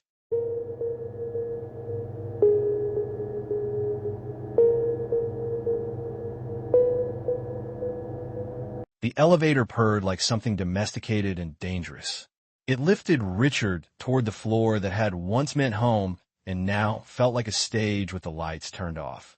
11 o'clock at night turned the tower into a cathedral for the sleepless. The carpets swallowed footsteps, and the windows offered only the city's pulse. He wore the uniform that had become both mask and mantra. Navy jacket, cap low, gloves tucked in his pocket like an apology to cleaner days. The mop handle was gone tonight. He needed both hands free. On 32, the doors parted. The corridor stretched away in a hush that made the hair along his forearms rise. He scanned for cameras he already knew, one above the reception desk, one tucked near the water feature that had once been installed to soften decisions with the sound of falling. A third, new and inelegant, stared down the hallway that led to his old office. He didn't slow. Men who belong do not slow for cameras. They let the cameras make it their problem. At the far end, the door waited with the patience of things that have seen too much. Chief Executive Officer gleamed on the plaque. Victor's name below it, clean as a lie. Richard stood a breath's width from the wood and listened, to air moving under the door, to the faint murmur of electronics, to his own ribs learning a new tempo. He turned the handle. It opened without protest. Light pooled warm over leather and dark wood. The skyline beyond the glass threw diamonds onto the floor. And on the desk, centered like an altar, sat the velvet box. He stepped in and closed the door behind him. The latch made a small, decisive sound. Somewhere behind that sound, he imagined other sounds. The ocean slapping the side of a raft, the crack of a fusillade, the hiss of a gas stove in a cabin far from help. Memory is a jukebox that sometimes picks the song for you.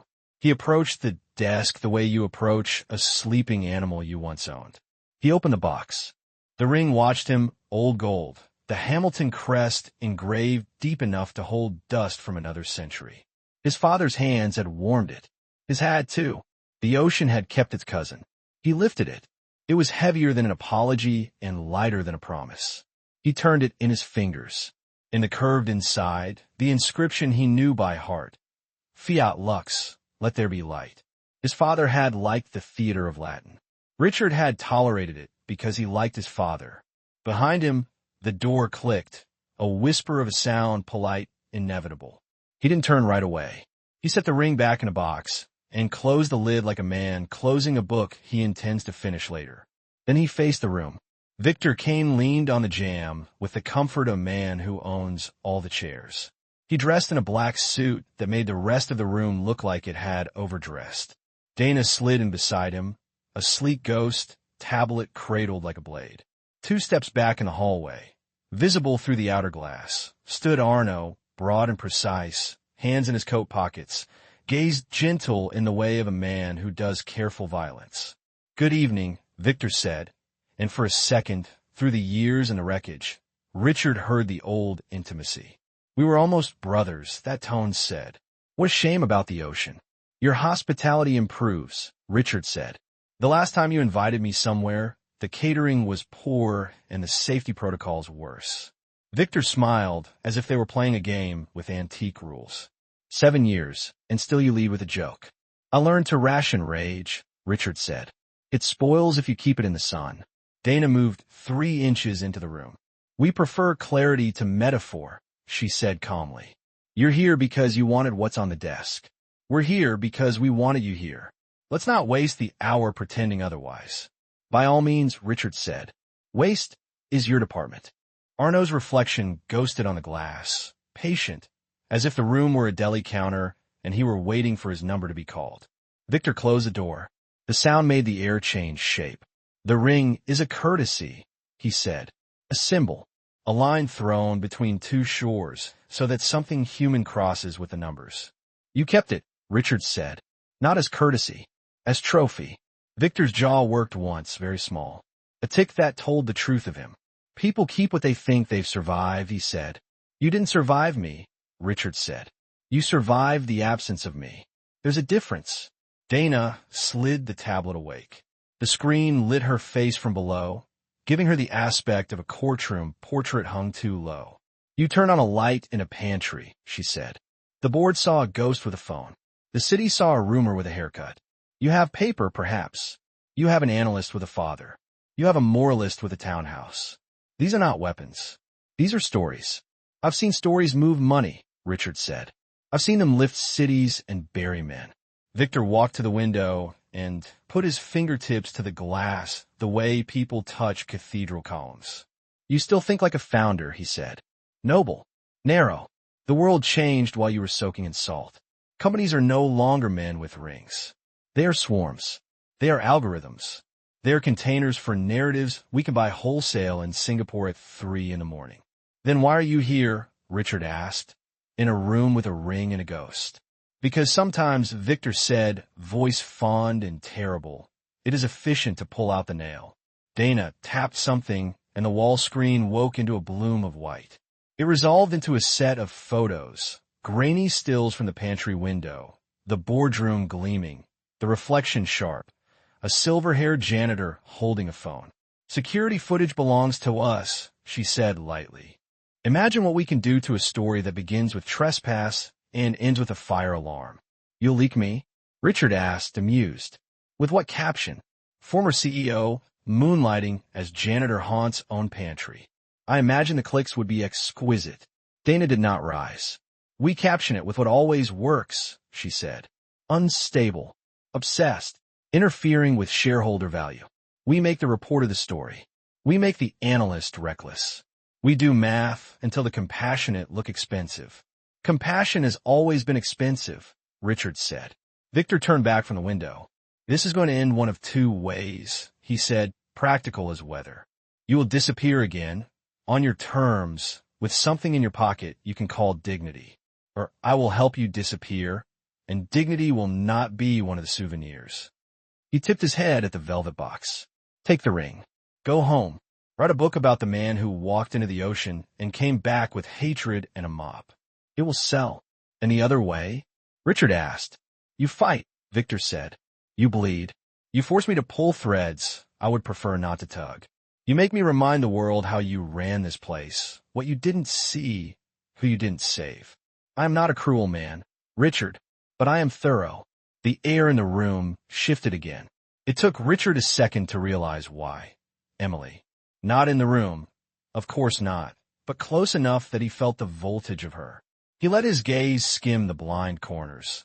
The sliver of shadow under the cabinet by the drinks credenza.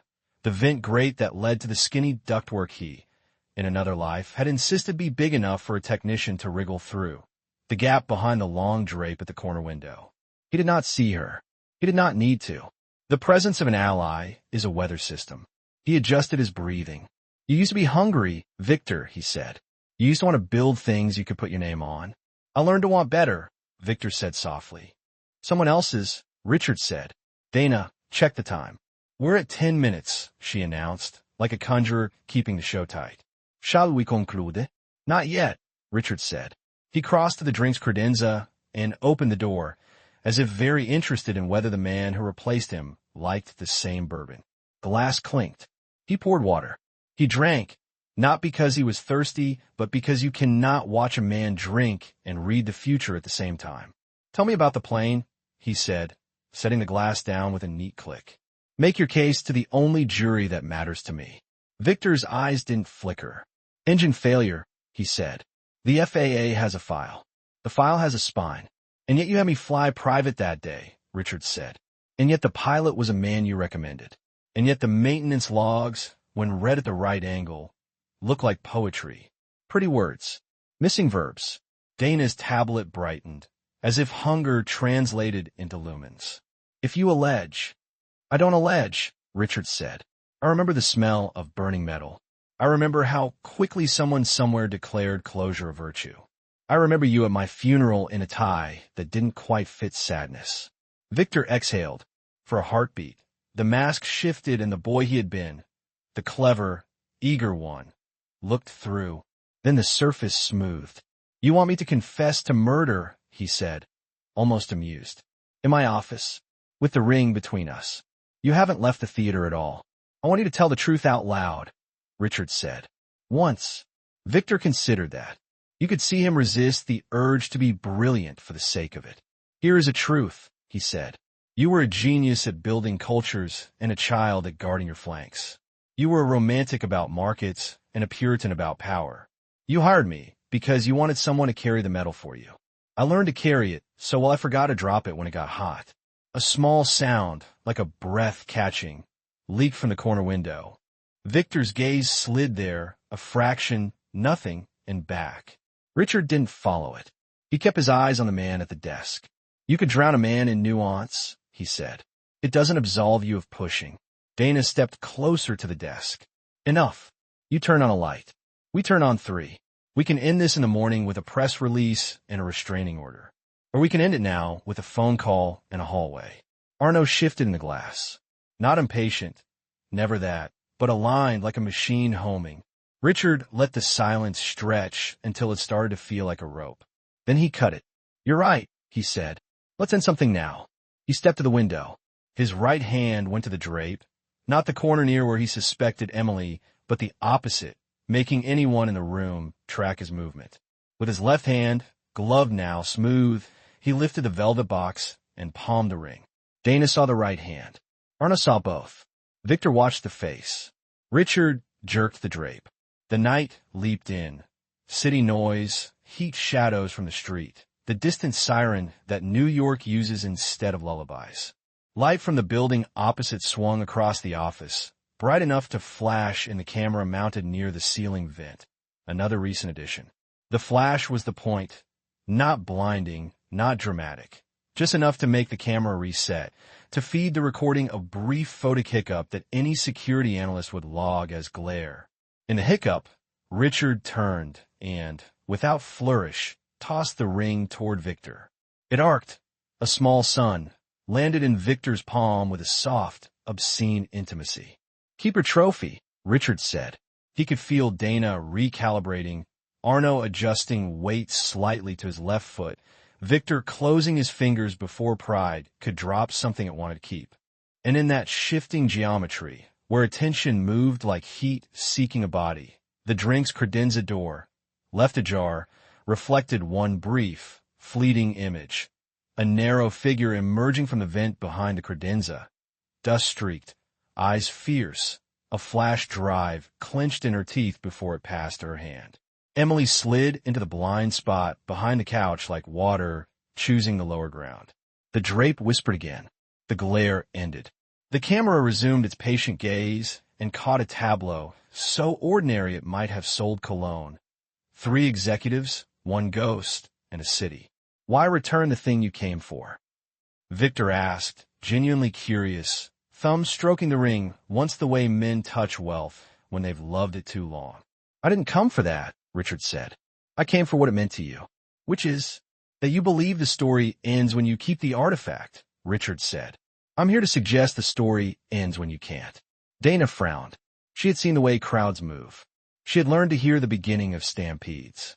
Something in the room's air changed. Only a degree, only a slip, but enough. She glanced at the credenza.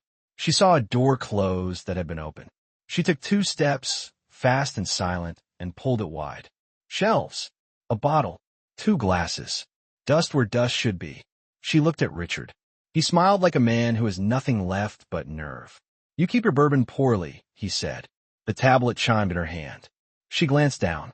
A push alert. Caldwell speaks. Hamilton board warned of Cayman shell in 2016. Another, exclusive, ethics memos surface in Hamilton Vari's deal. Beneath them, the reporter's face with the hair like armor, eyes bright as prophet. Dana's gaze flicked to Victor. For the first time since he'd entered the room, something chafed. "You moved," she said. "Today." Victor, very still, set the ring on the desk and pressed 2 fingers to either side of it like a man taking a pulse. "Of course he did," he said, almost admiring. He learned to ration rage. He looked up at Richard. The admiration died. "Arno." The door opened with the convenience of choreography. Arno's shoulders filled the room. The hallway behind him was an empty throat. He took 1 step inside. Emily's voice came from the system's speaker then, clear and steady, as if she were a receptionist reminding them the lobby would close soon. "Hello, gentlemen. Ms. Lang." She had learned Dana's last name. "Just a note that the security feed from this office has experienced a minor glare-related outage at 11:09 and 58 seconds p.m., lasting 4 seconds, during which, per building policy, a redundant unit captured a mirrored angle for audit. I have sent a copy to our favorite reporter. In it, we see a ring change hands and a private security contractor enter an executive office after hours on a night when a whistleblower story published. The time codes are sweet. Dana's face did something she had trained it not to do. It humaned. "Where are you?" she asked calmly. "Whispers in the shadows," Emily said, and the ghost of a smile threaded the audio. "You know how it is." Victor didn't move. "You can come out," he said, the patience almost tender. "We'll talk. We can always talk." "You had 7 years to talk to a ghost," Emily said. "Tonight you're talking to the weather." The feed clicked off. It hadn't been routed through the building system at all. That was clear now. It had come from somewhere else and used the office like a stage. Dana spun on the spot, mapping, counting, subtracting what didn't fit. Arno lifted his chin, listening not with ears but with a predator's radius.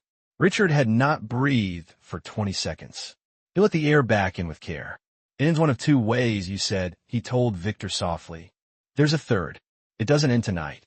Victor laughed once, quietly, because he was too well-made to flail. "Always the founder," he said. "Always building more story. Always refusing your ending," Richard said. Arno took another step. Richard saw the distance collapse. He did not run. There was nowhere to run to that wasn't thinner air. He simply shifted a half step, putting the desk between them. Arno smiled very slightly, as if appreciating a choice made by a craftsman. Dana's tablet chimed again. Another alert. Another senator. Another shark. In the corner of the room, in the shadow between the wall and the drape, the vent grate eased back into place with a sound so soft it might have been the building breathing. Victor's gaze went to the desk. He picked up the ring and slipped it on. "Keep it polished," Richard said. "It tarnishes fast in storms." Victor's smile didn't reach his eyes. "We invented weather," he said. "Don't mistake a gust for a climate." "And don't mistake a climate for a crown," Richard said. They left it there because sometimes the bravest thing men do is not escalate. Dana held the door. Arno stepped back enough to let Richard pass, as if they were men in a corridor where courtesy is still a currency. Richard walked out without turning his back fully, without hurrying, without giving the camera more story than it could digest. In the hallway, a cleaning cart waited where he had left it. Humble, ridiculous, perfect. He took the handle. The wheels complained. He pushed them anyway. He didn't call the elevator. He took the stairs because stairs tell you how far you have to fall and how much it will hurt. On the landing between 30 and 29, the emergency door eased open and a small, dusty hand grabbed his sleeve and yanked. The utility closet was barely big enough for breath. Emily stood there, hair dusty, cheek flushed, eyes alight. She held up the flash drive like a relic. "Executive keycard map," she said, voice threaded with triumph and terror. "Access assignments. Shadow credentials." They built themselves a backdoor into compliance. Victor's, Dana's, Arno's, whoever he is, guest access. It's all here. He wanted to hug her and shake her and make her hide under a mountain. He settled for the look his father had given him once when he had fixed a broken fence by himself. Equal parts pride and fear and a morbid respect for splinters. "You brilliant, reckless thing," he said softly. "I mirrored it to 3 places," she said. "Caldwell has 1. The reporter will have a checksum in 10 minutes. The 3rd is nowhere I'm telling you, because you make a face when I keep secrets." He laughed under his breath. "I do." She sobered. "They'll come. Not just with press. With things men don't write down. I met one of those things today," he said. "He reads Hemingway." "Figures," she said. "They always think the fish is noble." "Are you all right?" he asked. She nodded, then shook her head, then compromised with a shrug. "Adrenaline is a liar," she said. "Ask me in the morning." "Go," he said. "Out the service corridor. Down 2, left, then the dumbwaiter shaft ladder. It's cleaner than it sounds." "I know," she said. "I read your building." "Of course you do," he said, and felt the absurd, holy urge to cry. He swallowed it, the way you swallow sea water when your mouth is too dry to plead. She touched his sleeve. "You threw the ring," she said. "You really did." "I threw a weight," he said. "I kept the gravity." "Poetry," she teased, because teasing was how you kept the fear from gnawing a hole in the room. "Poverty of tools," he said, stealing Arno's line and turning it into a joke they could keep. Footsteps, real ones now, chopped down the stairwell. She vanished into the service corridor like breath leaving a mirror. Richard stepped back onto the landing, put his hand on the rail, and let the sound of approaching men shape him into something smaller. The guards passed 2 floors below, radios muttering, keys clinking like wind chimes in a cheap breeze. He descended. On 25, his leg started its old, quiet burn. He ignored it. On 20, he paused because the window on the landing offered a clean, astonishing view of the city turned into a circuit board. People were still awake because people here are always awake. He found it briefly, viscerally funny that the world could be so alive while he was being hunted by metaphors with teeth. On the ground floor, the lobby had that midnight aquarium glow again. The young security guard, no longer laughing, not yet hard, watched him roll the cart toward the doors. Their eyes met for a beat. The kid looked away first. Out on the sidewalk, winter had given the air a taste like pennies. He started walking without choosing a direction because sometimes movement is the only decision that keeps you from freezing. His phone buzzed. "You alive?" E. Define alive. R. Snide equals alive. Meat? No. Holes in the net. Home. Dark. R. Copy. I'll ping our shark. Sleep if you remember how. E. He smiled at the blue glow and put the phone away. He turned east toward the river because water has always been both threat and absolution. He kept to the lit streets because he was not as dumb as he remembered being. An SUV ghosted him for 3 blocks and then was gone. He counted that as luck and not judgment. A man on a bicycle swore at a taxi and kept going. A woman in a long coat walked a dog that looked like a cloud with opinions. At the Queensbridge, he stopped and leaned on the rail and let the river tell him a story about flow and force and the patient geology of erosion. The city hummed behind him. The sky did what it does when no one insists it's art. He breathed until his pulse decoupled from the drumline the tower had beaten against it. When he reached his building, a figure peeled off the stoop, one doorway down. Arno. No coat this time, just a sweater and that same unbelonging grace. Nice night, Arno said. You keep saying that, Richard replied. Eventually it'll be true. Arno tilted his head. You're very good not dying, he said. It must be tedious. It got me here, Richard said. Arno nodded, accepting the point. They will tighten, he said. You know this. It won't be press releases next. It'll be health inspections, tax questions, a drunk at the corner who forgets he's meant to miss. It's all very civilized until it isn't. I know, Richard said. Tell them. Arno's smile was almost kind. I'm not their messenger, he said. I am an instrument, but I have a personal policy about weather. I prefer to schedule it. Try Thursday, Richard said. Arno laughed. I like you, he said. It's inconvenient. For who? For whoever signed my retainer, he said, and melted back into the city with the competence of smoke. Richard climbed the stairs. In his room, he locked the door and leaned his forehead against the cheap wood and let his shoulders admit the truth. They hurt. He put the flash drive from Emily in the hollow under the baseboard he had loosened the night he moved in. He took off the jacket, the cap, the gloves. He stood in the bathroom and looked at his face and saw not a ghost, but a man who had not yet decided what forgiveness looked like. The television in the next apartment cackled at a laugh track. His phone pulsed the world. Caldwell provides documents. Whistleblower alleges Cayman scheme. Hamilton declines to comment. Varys denies impropriety. Analyst Emily Carter speaks to ethics. He lay on the mattress. He did not sleep. He practiced, instead, a thing he had learned on the raft. How to keep your eyes closed and your mind turned toward the next horizon without letting the darkness invent monsters you don't have time to fight. Toward dawn, the sky scraped itself toward a paler gray. The city's trucks coughed awake. Somewhere, a bakery opened and made the air forgive everyone. His phone hummed once, brief and mean, a text without a name. Tomorrow 9 a.m. Temporary restraining order hearing. You will be served. Stay away from Hamilton Tower. Ed. He typed nothing. He set the phone face down and watched the ceiling consider whether it could keep being ceiling. At 7:02, Emily pinged him a single word. Ready? He replied, always. She sent a pin drop. He recognized the address before the map loaded. A church that had been nearly condemned and then saved by a congregation of stubbornness. Its doors hung straight because the people inside had learned how to make crooked things cooperate. He rose. He dressed. He pocketed the small knife he had carried since the ocean and never used except to open boxes and remind himself he could. He paused at the mirror. The man there nodded once, formal as a promise. Fiat Lux, he told himself, and didn't flinch at the Latin this time. He stepped into the day. The church smelled of candle wax and clean wood.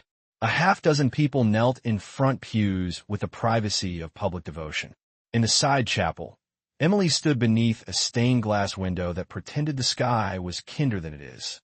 She had a stack of manila envelopes, each with a name in the corner written in her neat, dangerous hand. Attorney General, CC, Press, Third Wave, Board, Minority, Union, Refinery. We plant, she said simply. We water. We wait. Waiting is the part that hurts, he said. And the part they're worst at, she answered. Victor wants speed. Dana wants control.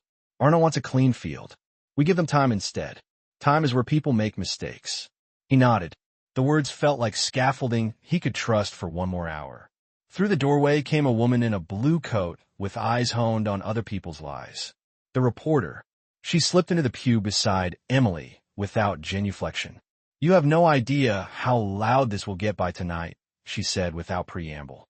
"Or maybe you do. Either way, buckle." Emily passed her an envelope. "Here's the map," she said. "Not the territory. You'll find your own." The reporter smiled like a wolf that had recently eaten. "I always do." Richard watched them, a little in awe, a little afraid. He had spent years believing he had to be the instrument. It was a relief to find he could sometimes be the hand that held it steady. The church's bells looked surprised to ring at 9. Outside, horns braided themselves into a rope. The city called them back to the fight with its usual lack of courtesy. "Restrain order," he said to Emily. 9 o'clock. She met his gaze. "Courtrooms are weather, too." He breathed once, twice. "Let there be light," he said. "Let there be proof," she replied. They walked out into a morning that had already sharpened its teeth. The tower rose in the distance, all glass and certainty. Somewhere in its throat, a man in a ring rotated his wrist and called it fate. Somewhere nearer, a man who read Hemingway tightened his laces. In between, a woman with a tablet sharpened a press release into a spear. Between all of them, two people kept moving, not as ghosts, not as saints, but as stubborn, breakable weather. They headed for the courthouse. The day took a long breath, and then it began.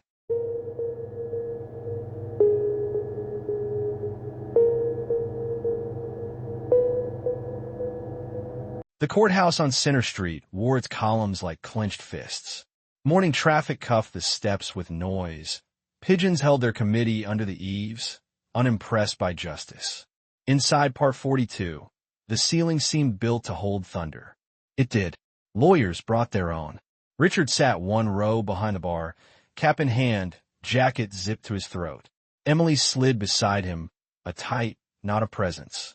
On the other side of the aisle, Victor's counsel arranged themselves with the confidence of men who believe paper is a weapon and that they had arrived with enough of it to win a small war.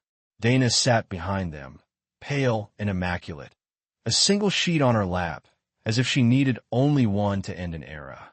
The broad man called Arno did not belong in a courtroom.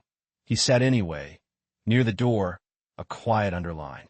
The matter of Hamilton Industries versus John Doe, a.k.a. Richard Hamilton. The clerk intoned, and the syllables of versus drew the room's oxygen into competing corners. Judge Marquez was not impressed by theater. She wore efficiency like a robe, and her eyes had the patient danger of a winter river. "We're here on an application for a temporary restraining order," she said. "Mr. Kane seeks to bar Mr. Hamilton from entering Hamilton Tower, contacting employees, interfering with corporate operations, and disseminating confidential materials." Victor's lead counsel stood. His suit had the exact creases courage sometimes has in photographs. "Your Honor, this is a straightforward matter. My client presides over a publicly traded company preparing a restructuring. A former executive, presumed deceased, has returned in disguise to trespass after hours, harass personnel, and leak private board materials with the explicit intent to depress share value and derail a lawful vote. He has also, the lawyer allowed himself the smallest morsel of theatrical timing, unlawfully infiltrated secure areas, and tampered with safety systems." Marquez raised an eyebrow that could pound nails. "Tampered? A fire alarm, Your Honor.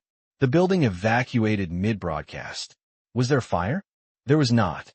So the alarm worked," Marquez said dryly. "Continue." "Mr. Hamilton is unstable," counsel said smoothly. "He survived a traumatic event and is fixated on Mr. Kane, who, as the court surely knows, shepherded Hamilton Industries through a difficult period. We have sworn declarations, security footage, and witnesses.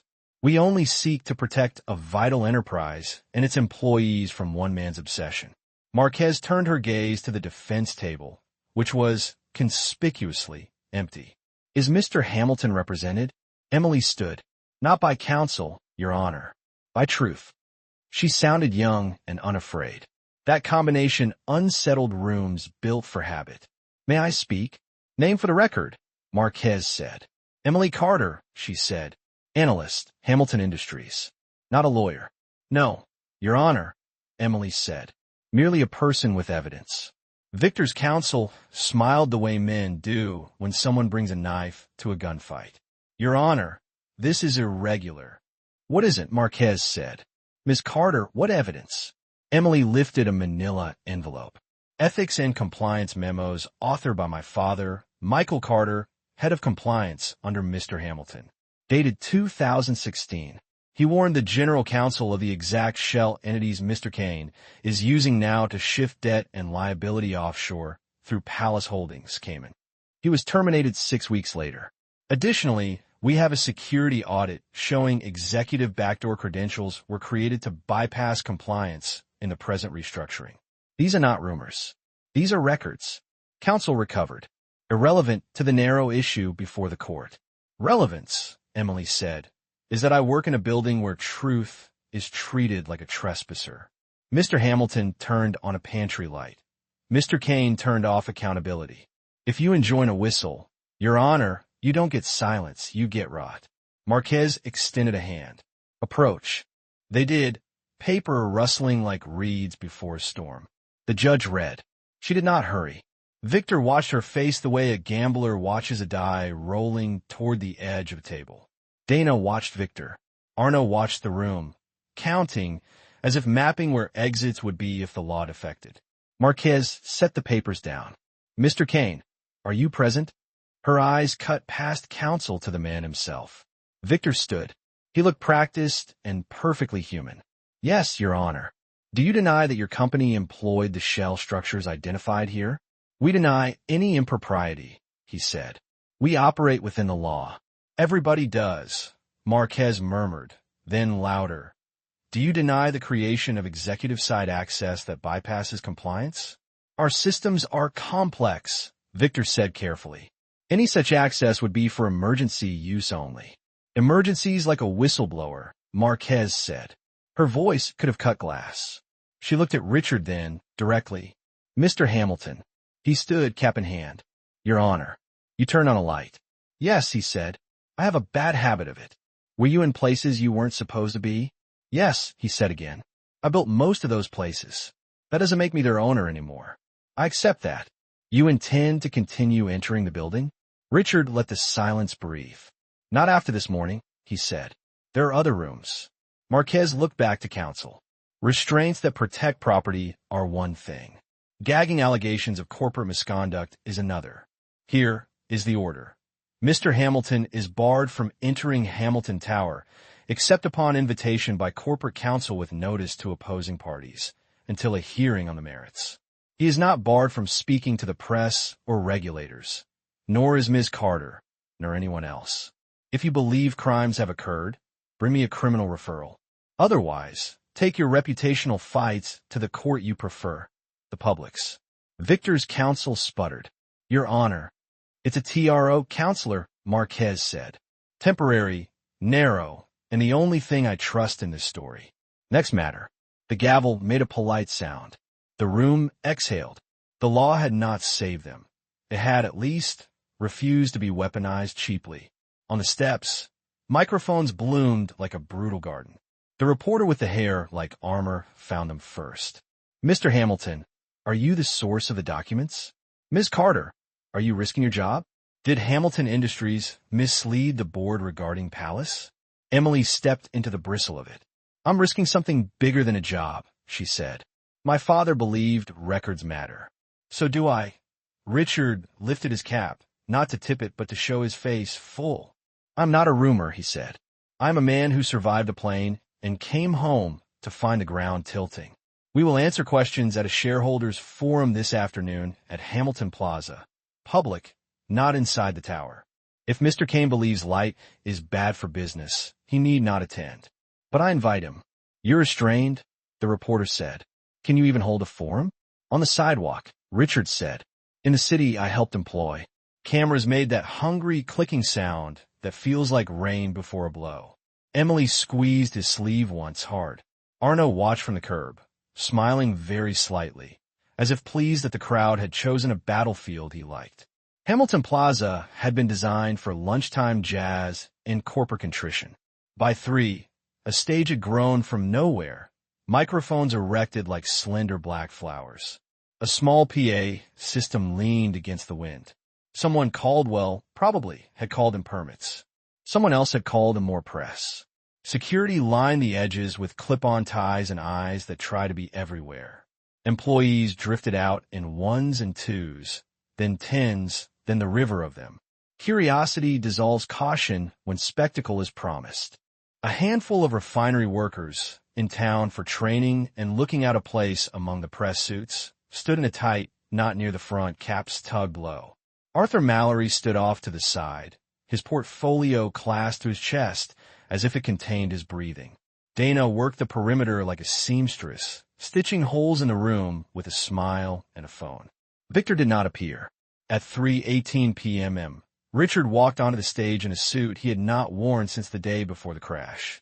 It hung differently on him, as if the salt and hunger had altered where weight settled. The janitor's cap was gone. The hair was still silver. The eyes had decided to stop apologizing for being alive. He looked, for a moment, like a man caught between eras. The founder who had put his name on the glass and the ghost who had scrubbed that glass at night. The murmuring went up an octave and then down. He didn't take the mic at once. He waited until the city itself leaned in. "Good afternoon," he said. The sound system made his voice larger, but not different. "My name is Richard Hamilton." A wave, soft, startled, moved through the crowd. He pressed on.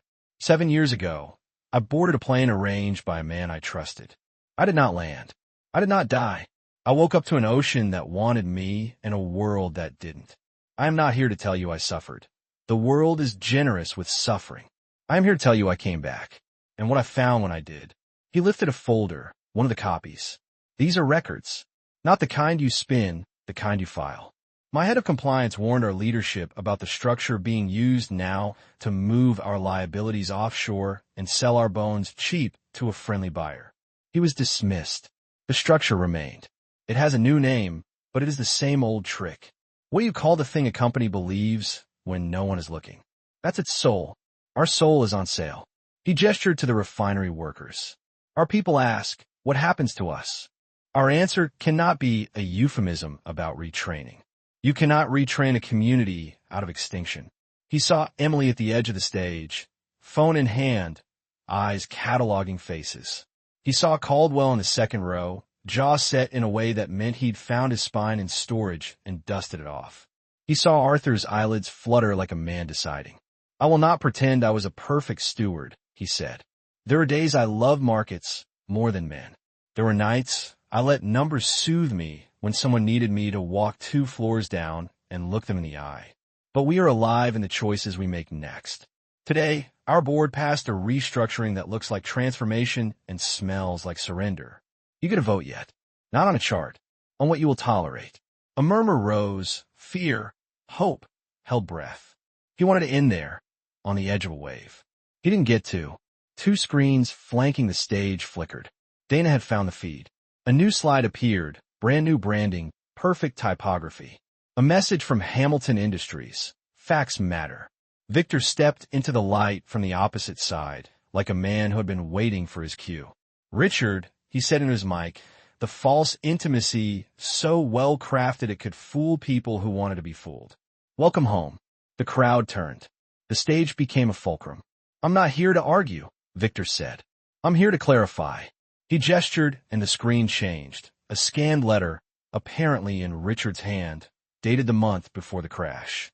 To whom it may concern, in light of recent events, I, Richard Hamilton, hereby delegate full authority to Victor Kane to pursue restructuring strategies as he sees fit, including, if necessary, partnering with foreign strategic entities to protect shareholder value. It bore a signature that, to the untrained, looked identical to Richard's. The crowd made the sound crowds make when they want someone else to tell them what to think. Victor let it breathe. You empowered me, he said, almost fond. I took the burden you didn't want and carried it. Richard didn't look at the screens. He looked at the handwriting in his memory. He had 100 signatures. That was one of his own. He also knew what he never wrote. He stepped to the mic. That letter is a forgery. Victor's smile preserved a perfect temperature. Of course you'd say that. Emily was already in motion, hand-punching a message to the reporter. The reporter's phone lit. 2 seconds later, a push alert. Forensic analyst notes signature anomalies in delegation letter. Stroke sequence inconsistent with Hamilton's 2015 to 2016 sign pattern. The screen stuttered, then recovered. Dana's digitals were fast, but the city's sharks were faster when fed. Victor didn't flinch. He pivoted. Even if the letter were imaginary, he said smoothly, you built this ship. You chose the waters.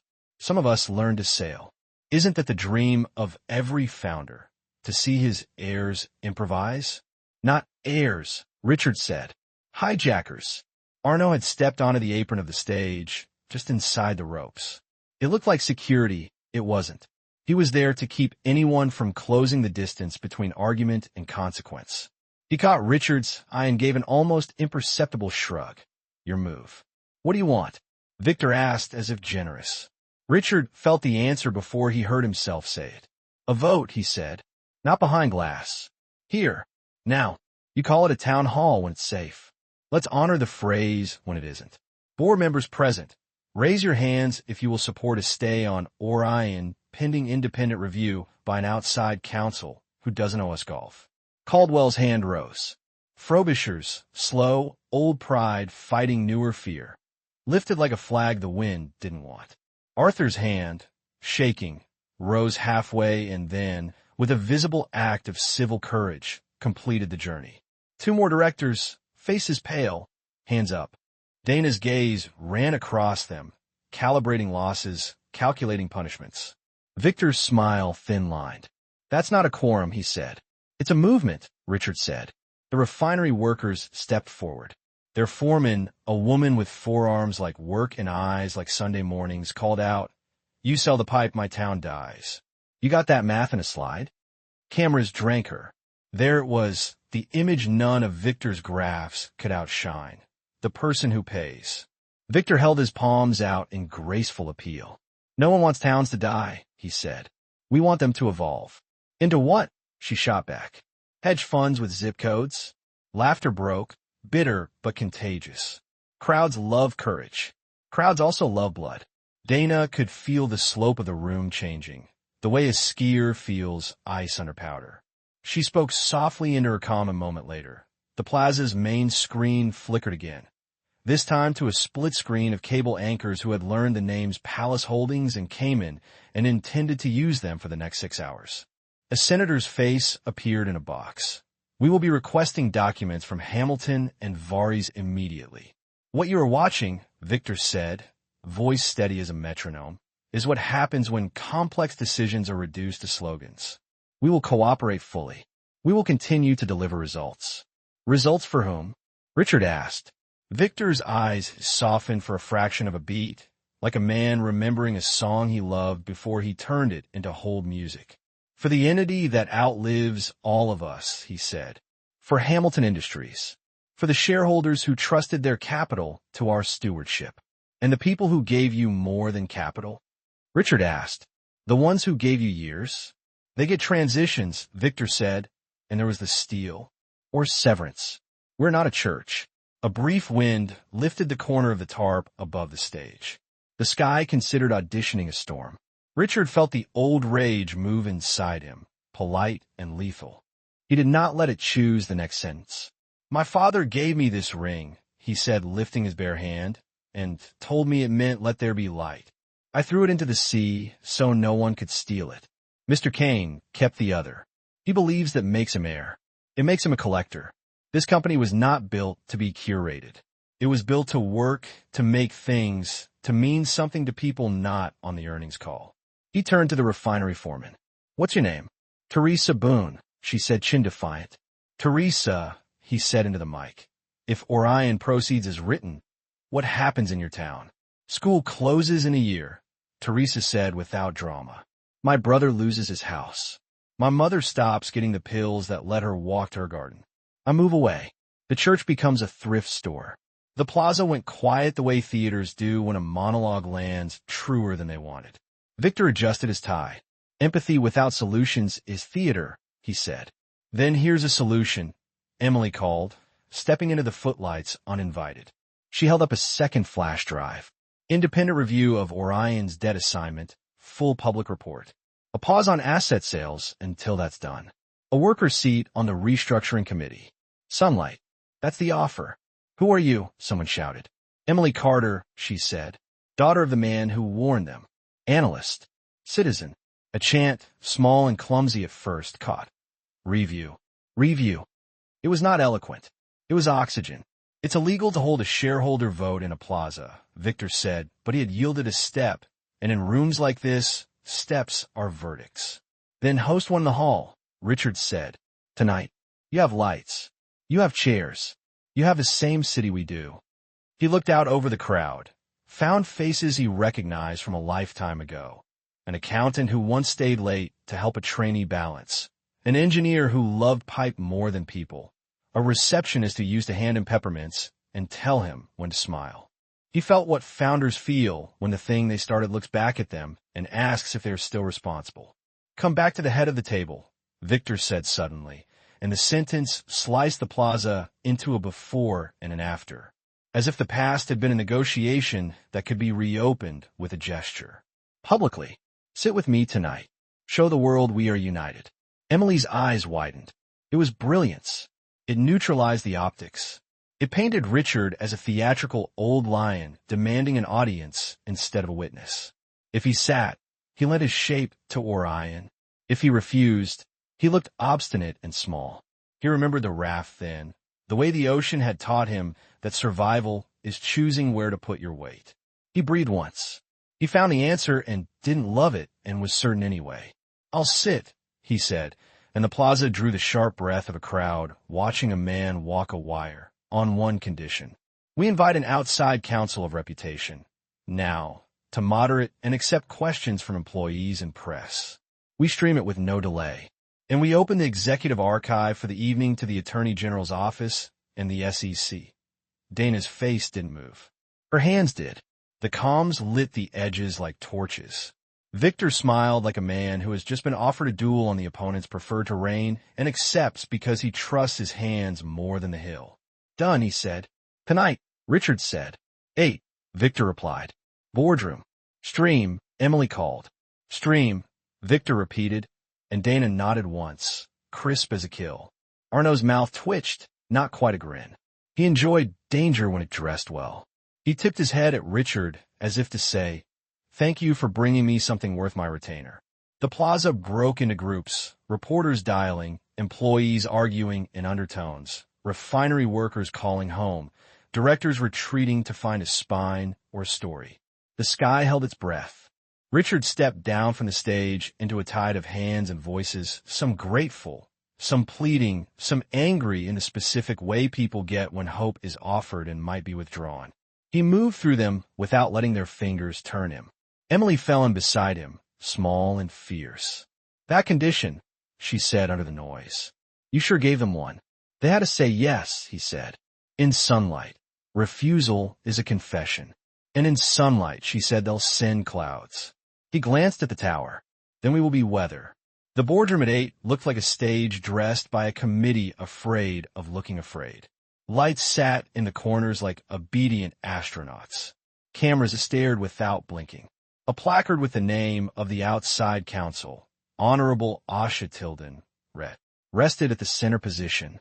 The feed pre-roll on the wall showed a countdown, sponsors, a scrolling statement about the company's commitment to transparency in a font that tried too hard to be modern. Employees crowded the back wall. Press had a line taped on the floor. Security flowed like dark water. The refinery workers stood together, hats off, hair combed. Arthur sat at the table, jacket buttoned like armor, throat working. Frobisher had a pocket square that looked like it had seen worse rooms and survived. Victor entered to a polite absence of applause. The ring winked on his finger and said nothing. Dana floated a second behind him, tablet to sternum. Arno took up a post near a camera like a man checking wind. Richard entered last, in the same suit, with the same face, offering no new costumes. The room made that involuntary shift bodies make when they recognize a person they've only seen in photographs and funerals. He did not look at Victor. He went straight to Judge Tilden and shook her hand. She had the plain, merciless patience of a woman who had read too many closing arguments to be impressed by this one. "Thank you, Judge," he said. "Don't thank me until I have done something," she said, which was perfect. They took their seats. The countdown gave up the ghost, and the red lights on the cameras lit. The outside world poured in through glass fibers. The whole building became less building, more broadcast. "Good evening," Tilden said, voice clean, unindebted. "This is not a hearing. It is a public forum, live without delay.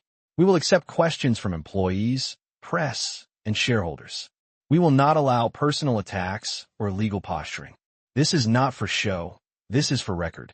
Mr. Kane, Mr. Hamilton, you each will make a 5-minute statement. Mr. Kane, as sitting CEO, you first." Victor's opening was a masterclass in polish. He invoked global realities, supply chains, the moral clarity of hard choices. He spoke of jobs saved rather than jobs lost, of pivots rather than closures. He said stakeholder the correct number of times. He promised review while refusing delay. He made complicity sound like leadership. Richard did not try to match eloquence with eloquence. "I built a place," he said. "It is sick. We don't heal a body by selling organs to pay for a new suit. We do diagnosis. We do surgery. We do rehab. We do it in the open." Questions began. Press first. The reporter asked about Palace. Victor called it lawful structure. Richard called it lawful avoidance. An employee asked if their insurance would change. Dana used a beautiful sentence to say yes. Teresa asked about her mother's pills. The room went very still. Victor promised a transition team would visit. The promise sounded like a condolence card. Then Arthur raised his hand, which was not supposed to happen. Tilden nodded. "I have something," he said.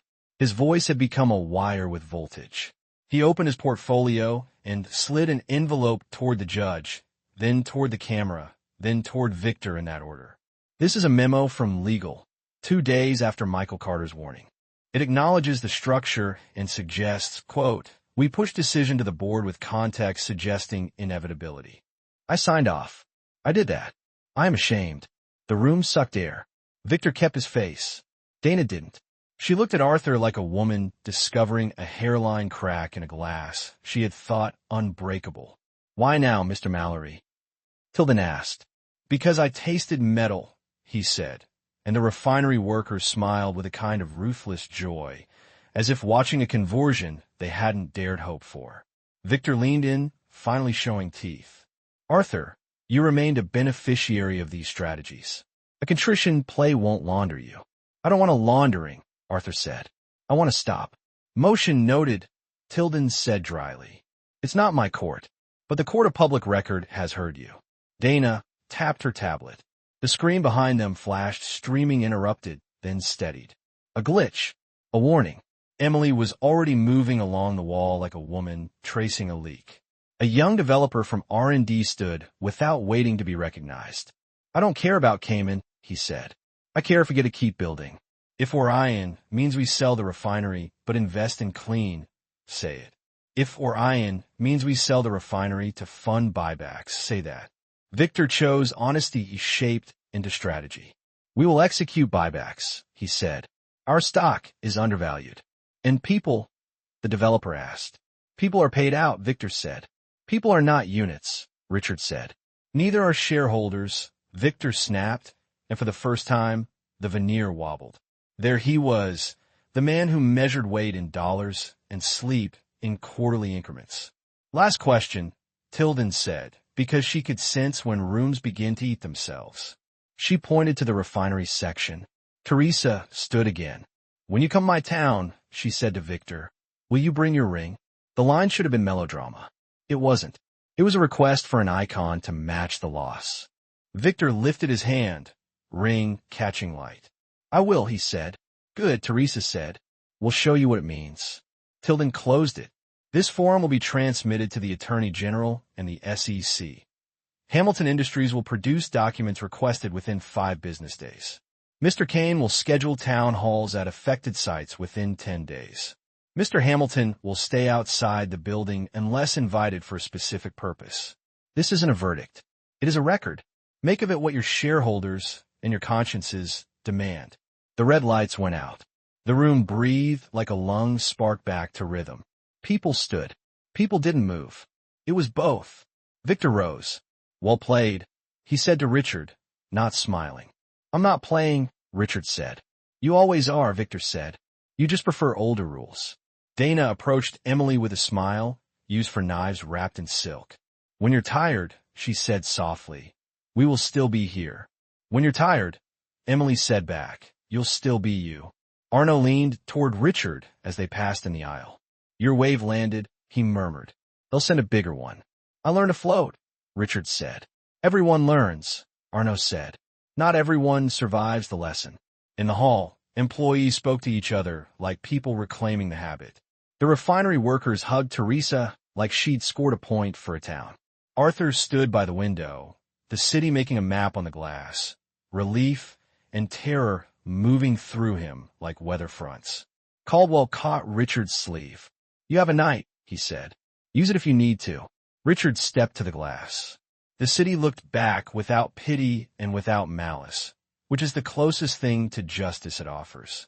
Emily joined him, shoulder brushing his. For a second, the reflection merged them into a single, taller person with two sets of eyes. We didn't win, she said. We didn't lose, he said. They'll try something ugly, she said. Not a press thing, a world thing. They already are, he said. They hired the world. She tipped her head toward the ring on Victor's hand. Does it bother you? It does, he said. And not at all. Both at once, she said. Welcome to power, he said. They took the service stairs down because elevators were for men who felt safe. Somewhere between floors, the building's lights flickered once, brief as a lie. Emily stopped on the landing and put a hand to the wall, feeling for vibration. Do you hear that? She asked. What? Quiet, she said. The part before a storm. He listened. He did hear it. The hush that comes when institutions inhale, deciding who they are. The hush before waves. Tomorrow, she said. Yes, he said. And after, she said. And after, he promised. They stepped into the night. The tower glittered ambitious, ridiculous, alive. The plaza had already been swept, as if the spectacle never happened. The city went about its 1,000 small salvations. Somewhere, a senator rehearsed a talking point. Somewhere, a trader scheduled an order for the bell. Somewhere, a broad-shouldered man peeled an orange with perfect efficiency and watched a grainy replay of a ring catching light. Richard felt the cool on his teeth and tasted metal, but sweeter now, the kind of metal a bell makes when rung with purpose. He had not put the cap back on. He kept his head bare. He walked toward the river. The day had not so much ended as turned a page. The last chapter was already writing itself.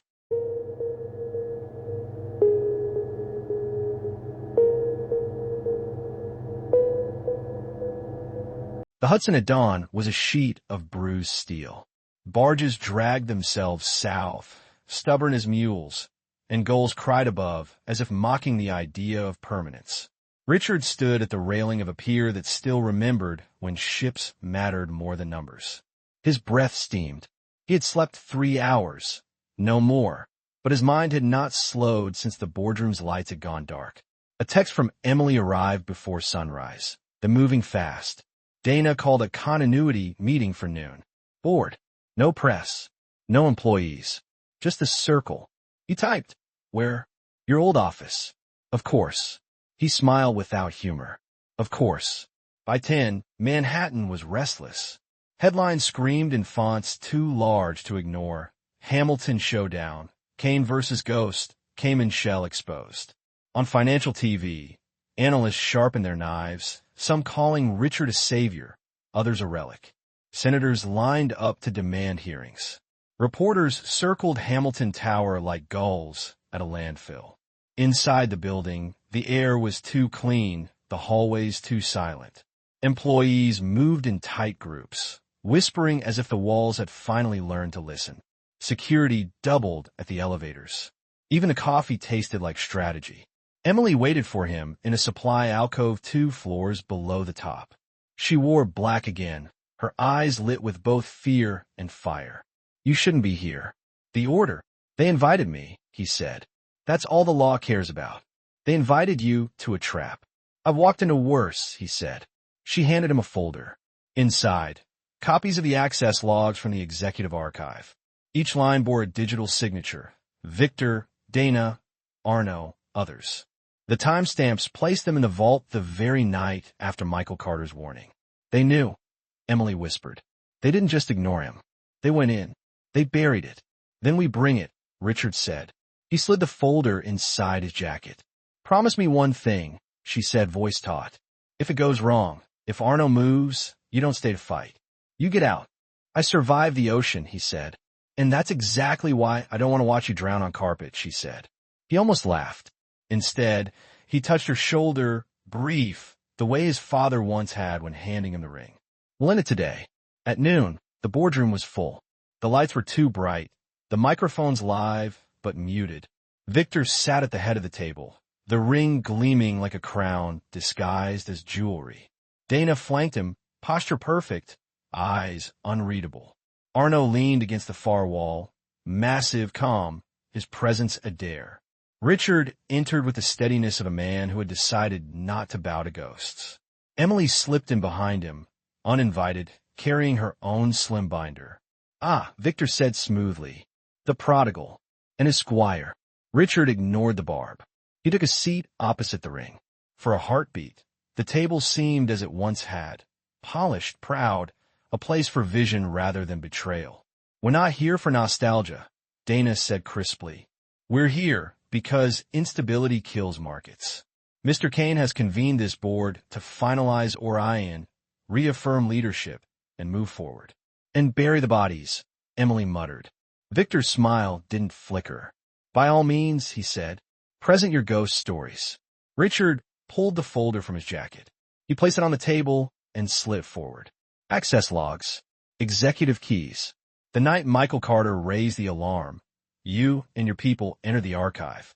You erased. You rebranded. You conspired. He opened it to the time-stamped sheets, the digital signatures like fingerprints. This isn't a rumor. It's a record. Arthur Mallory, seated near the end, went pale. Caldwell leaned forward, lips tight. Frobisher fumbled for his glasses.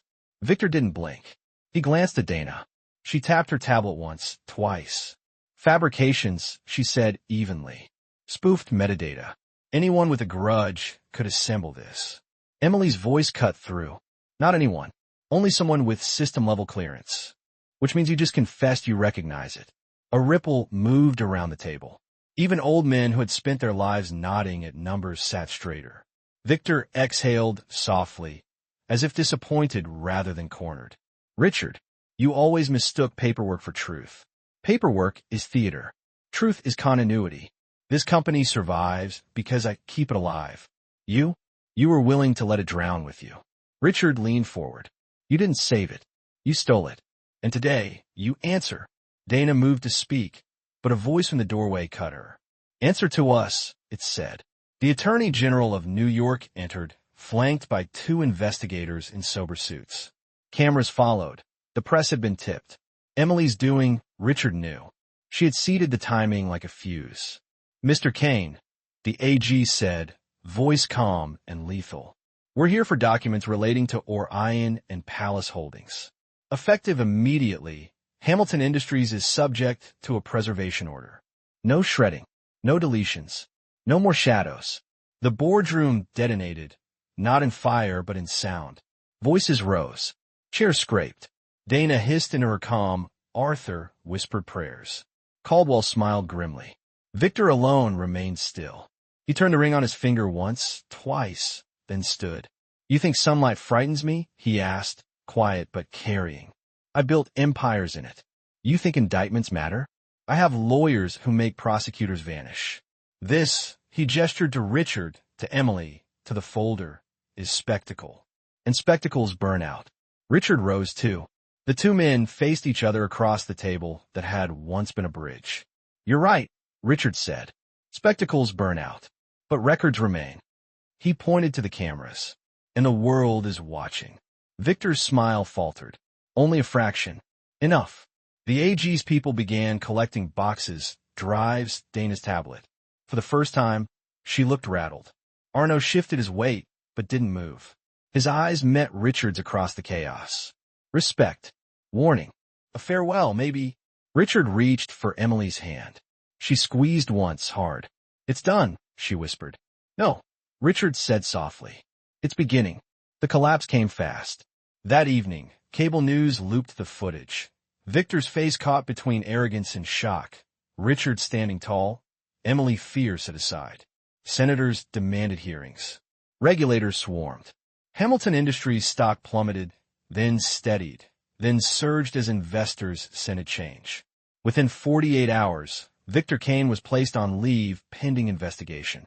Dana Lang resigned to pursue opportunities. Arno vanished, as men like him do, into the folds of another contract.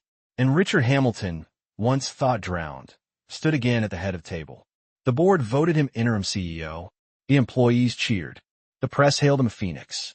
But sitting there, the ring heavy in his palm after Caldwell slid it across the wood, Richard felt only weariness. That night, he met Emily in the lobby where it had begun. The marble shone. The janitor's cart sat idle, mop leaning like an old soldier. It's yours again, she said quietly. No, he said. He pressed the ring into her palm. She started, eyes wide. I don't. You do, he said. This place needs someone who remembers people before profit. Someone who isn't haunted by ghosts. Her throat worked. Richard, I came back for justice, he said. Not for another throne. Thrones are just chairs. You sit too long, they bury you. She closed her fist around the ring, trembling. What about you? He looked at the glass doors, at the city beyond, alive and merciless and beautiful. I survived the ocean once. I think I'll try land now. A quieter shore. Emily's eyes brimmed. She nodded. She understood. Richard walked out into the night. The storm had passed. The air smelled of rain and ash and renewal. Behind him, Hamilton Tower gleamed, not as his monument, but as her challenge. He didn't look back. The ghost had done his work. The man could finally rest.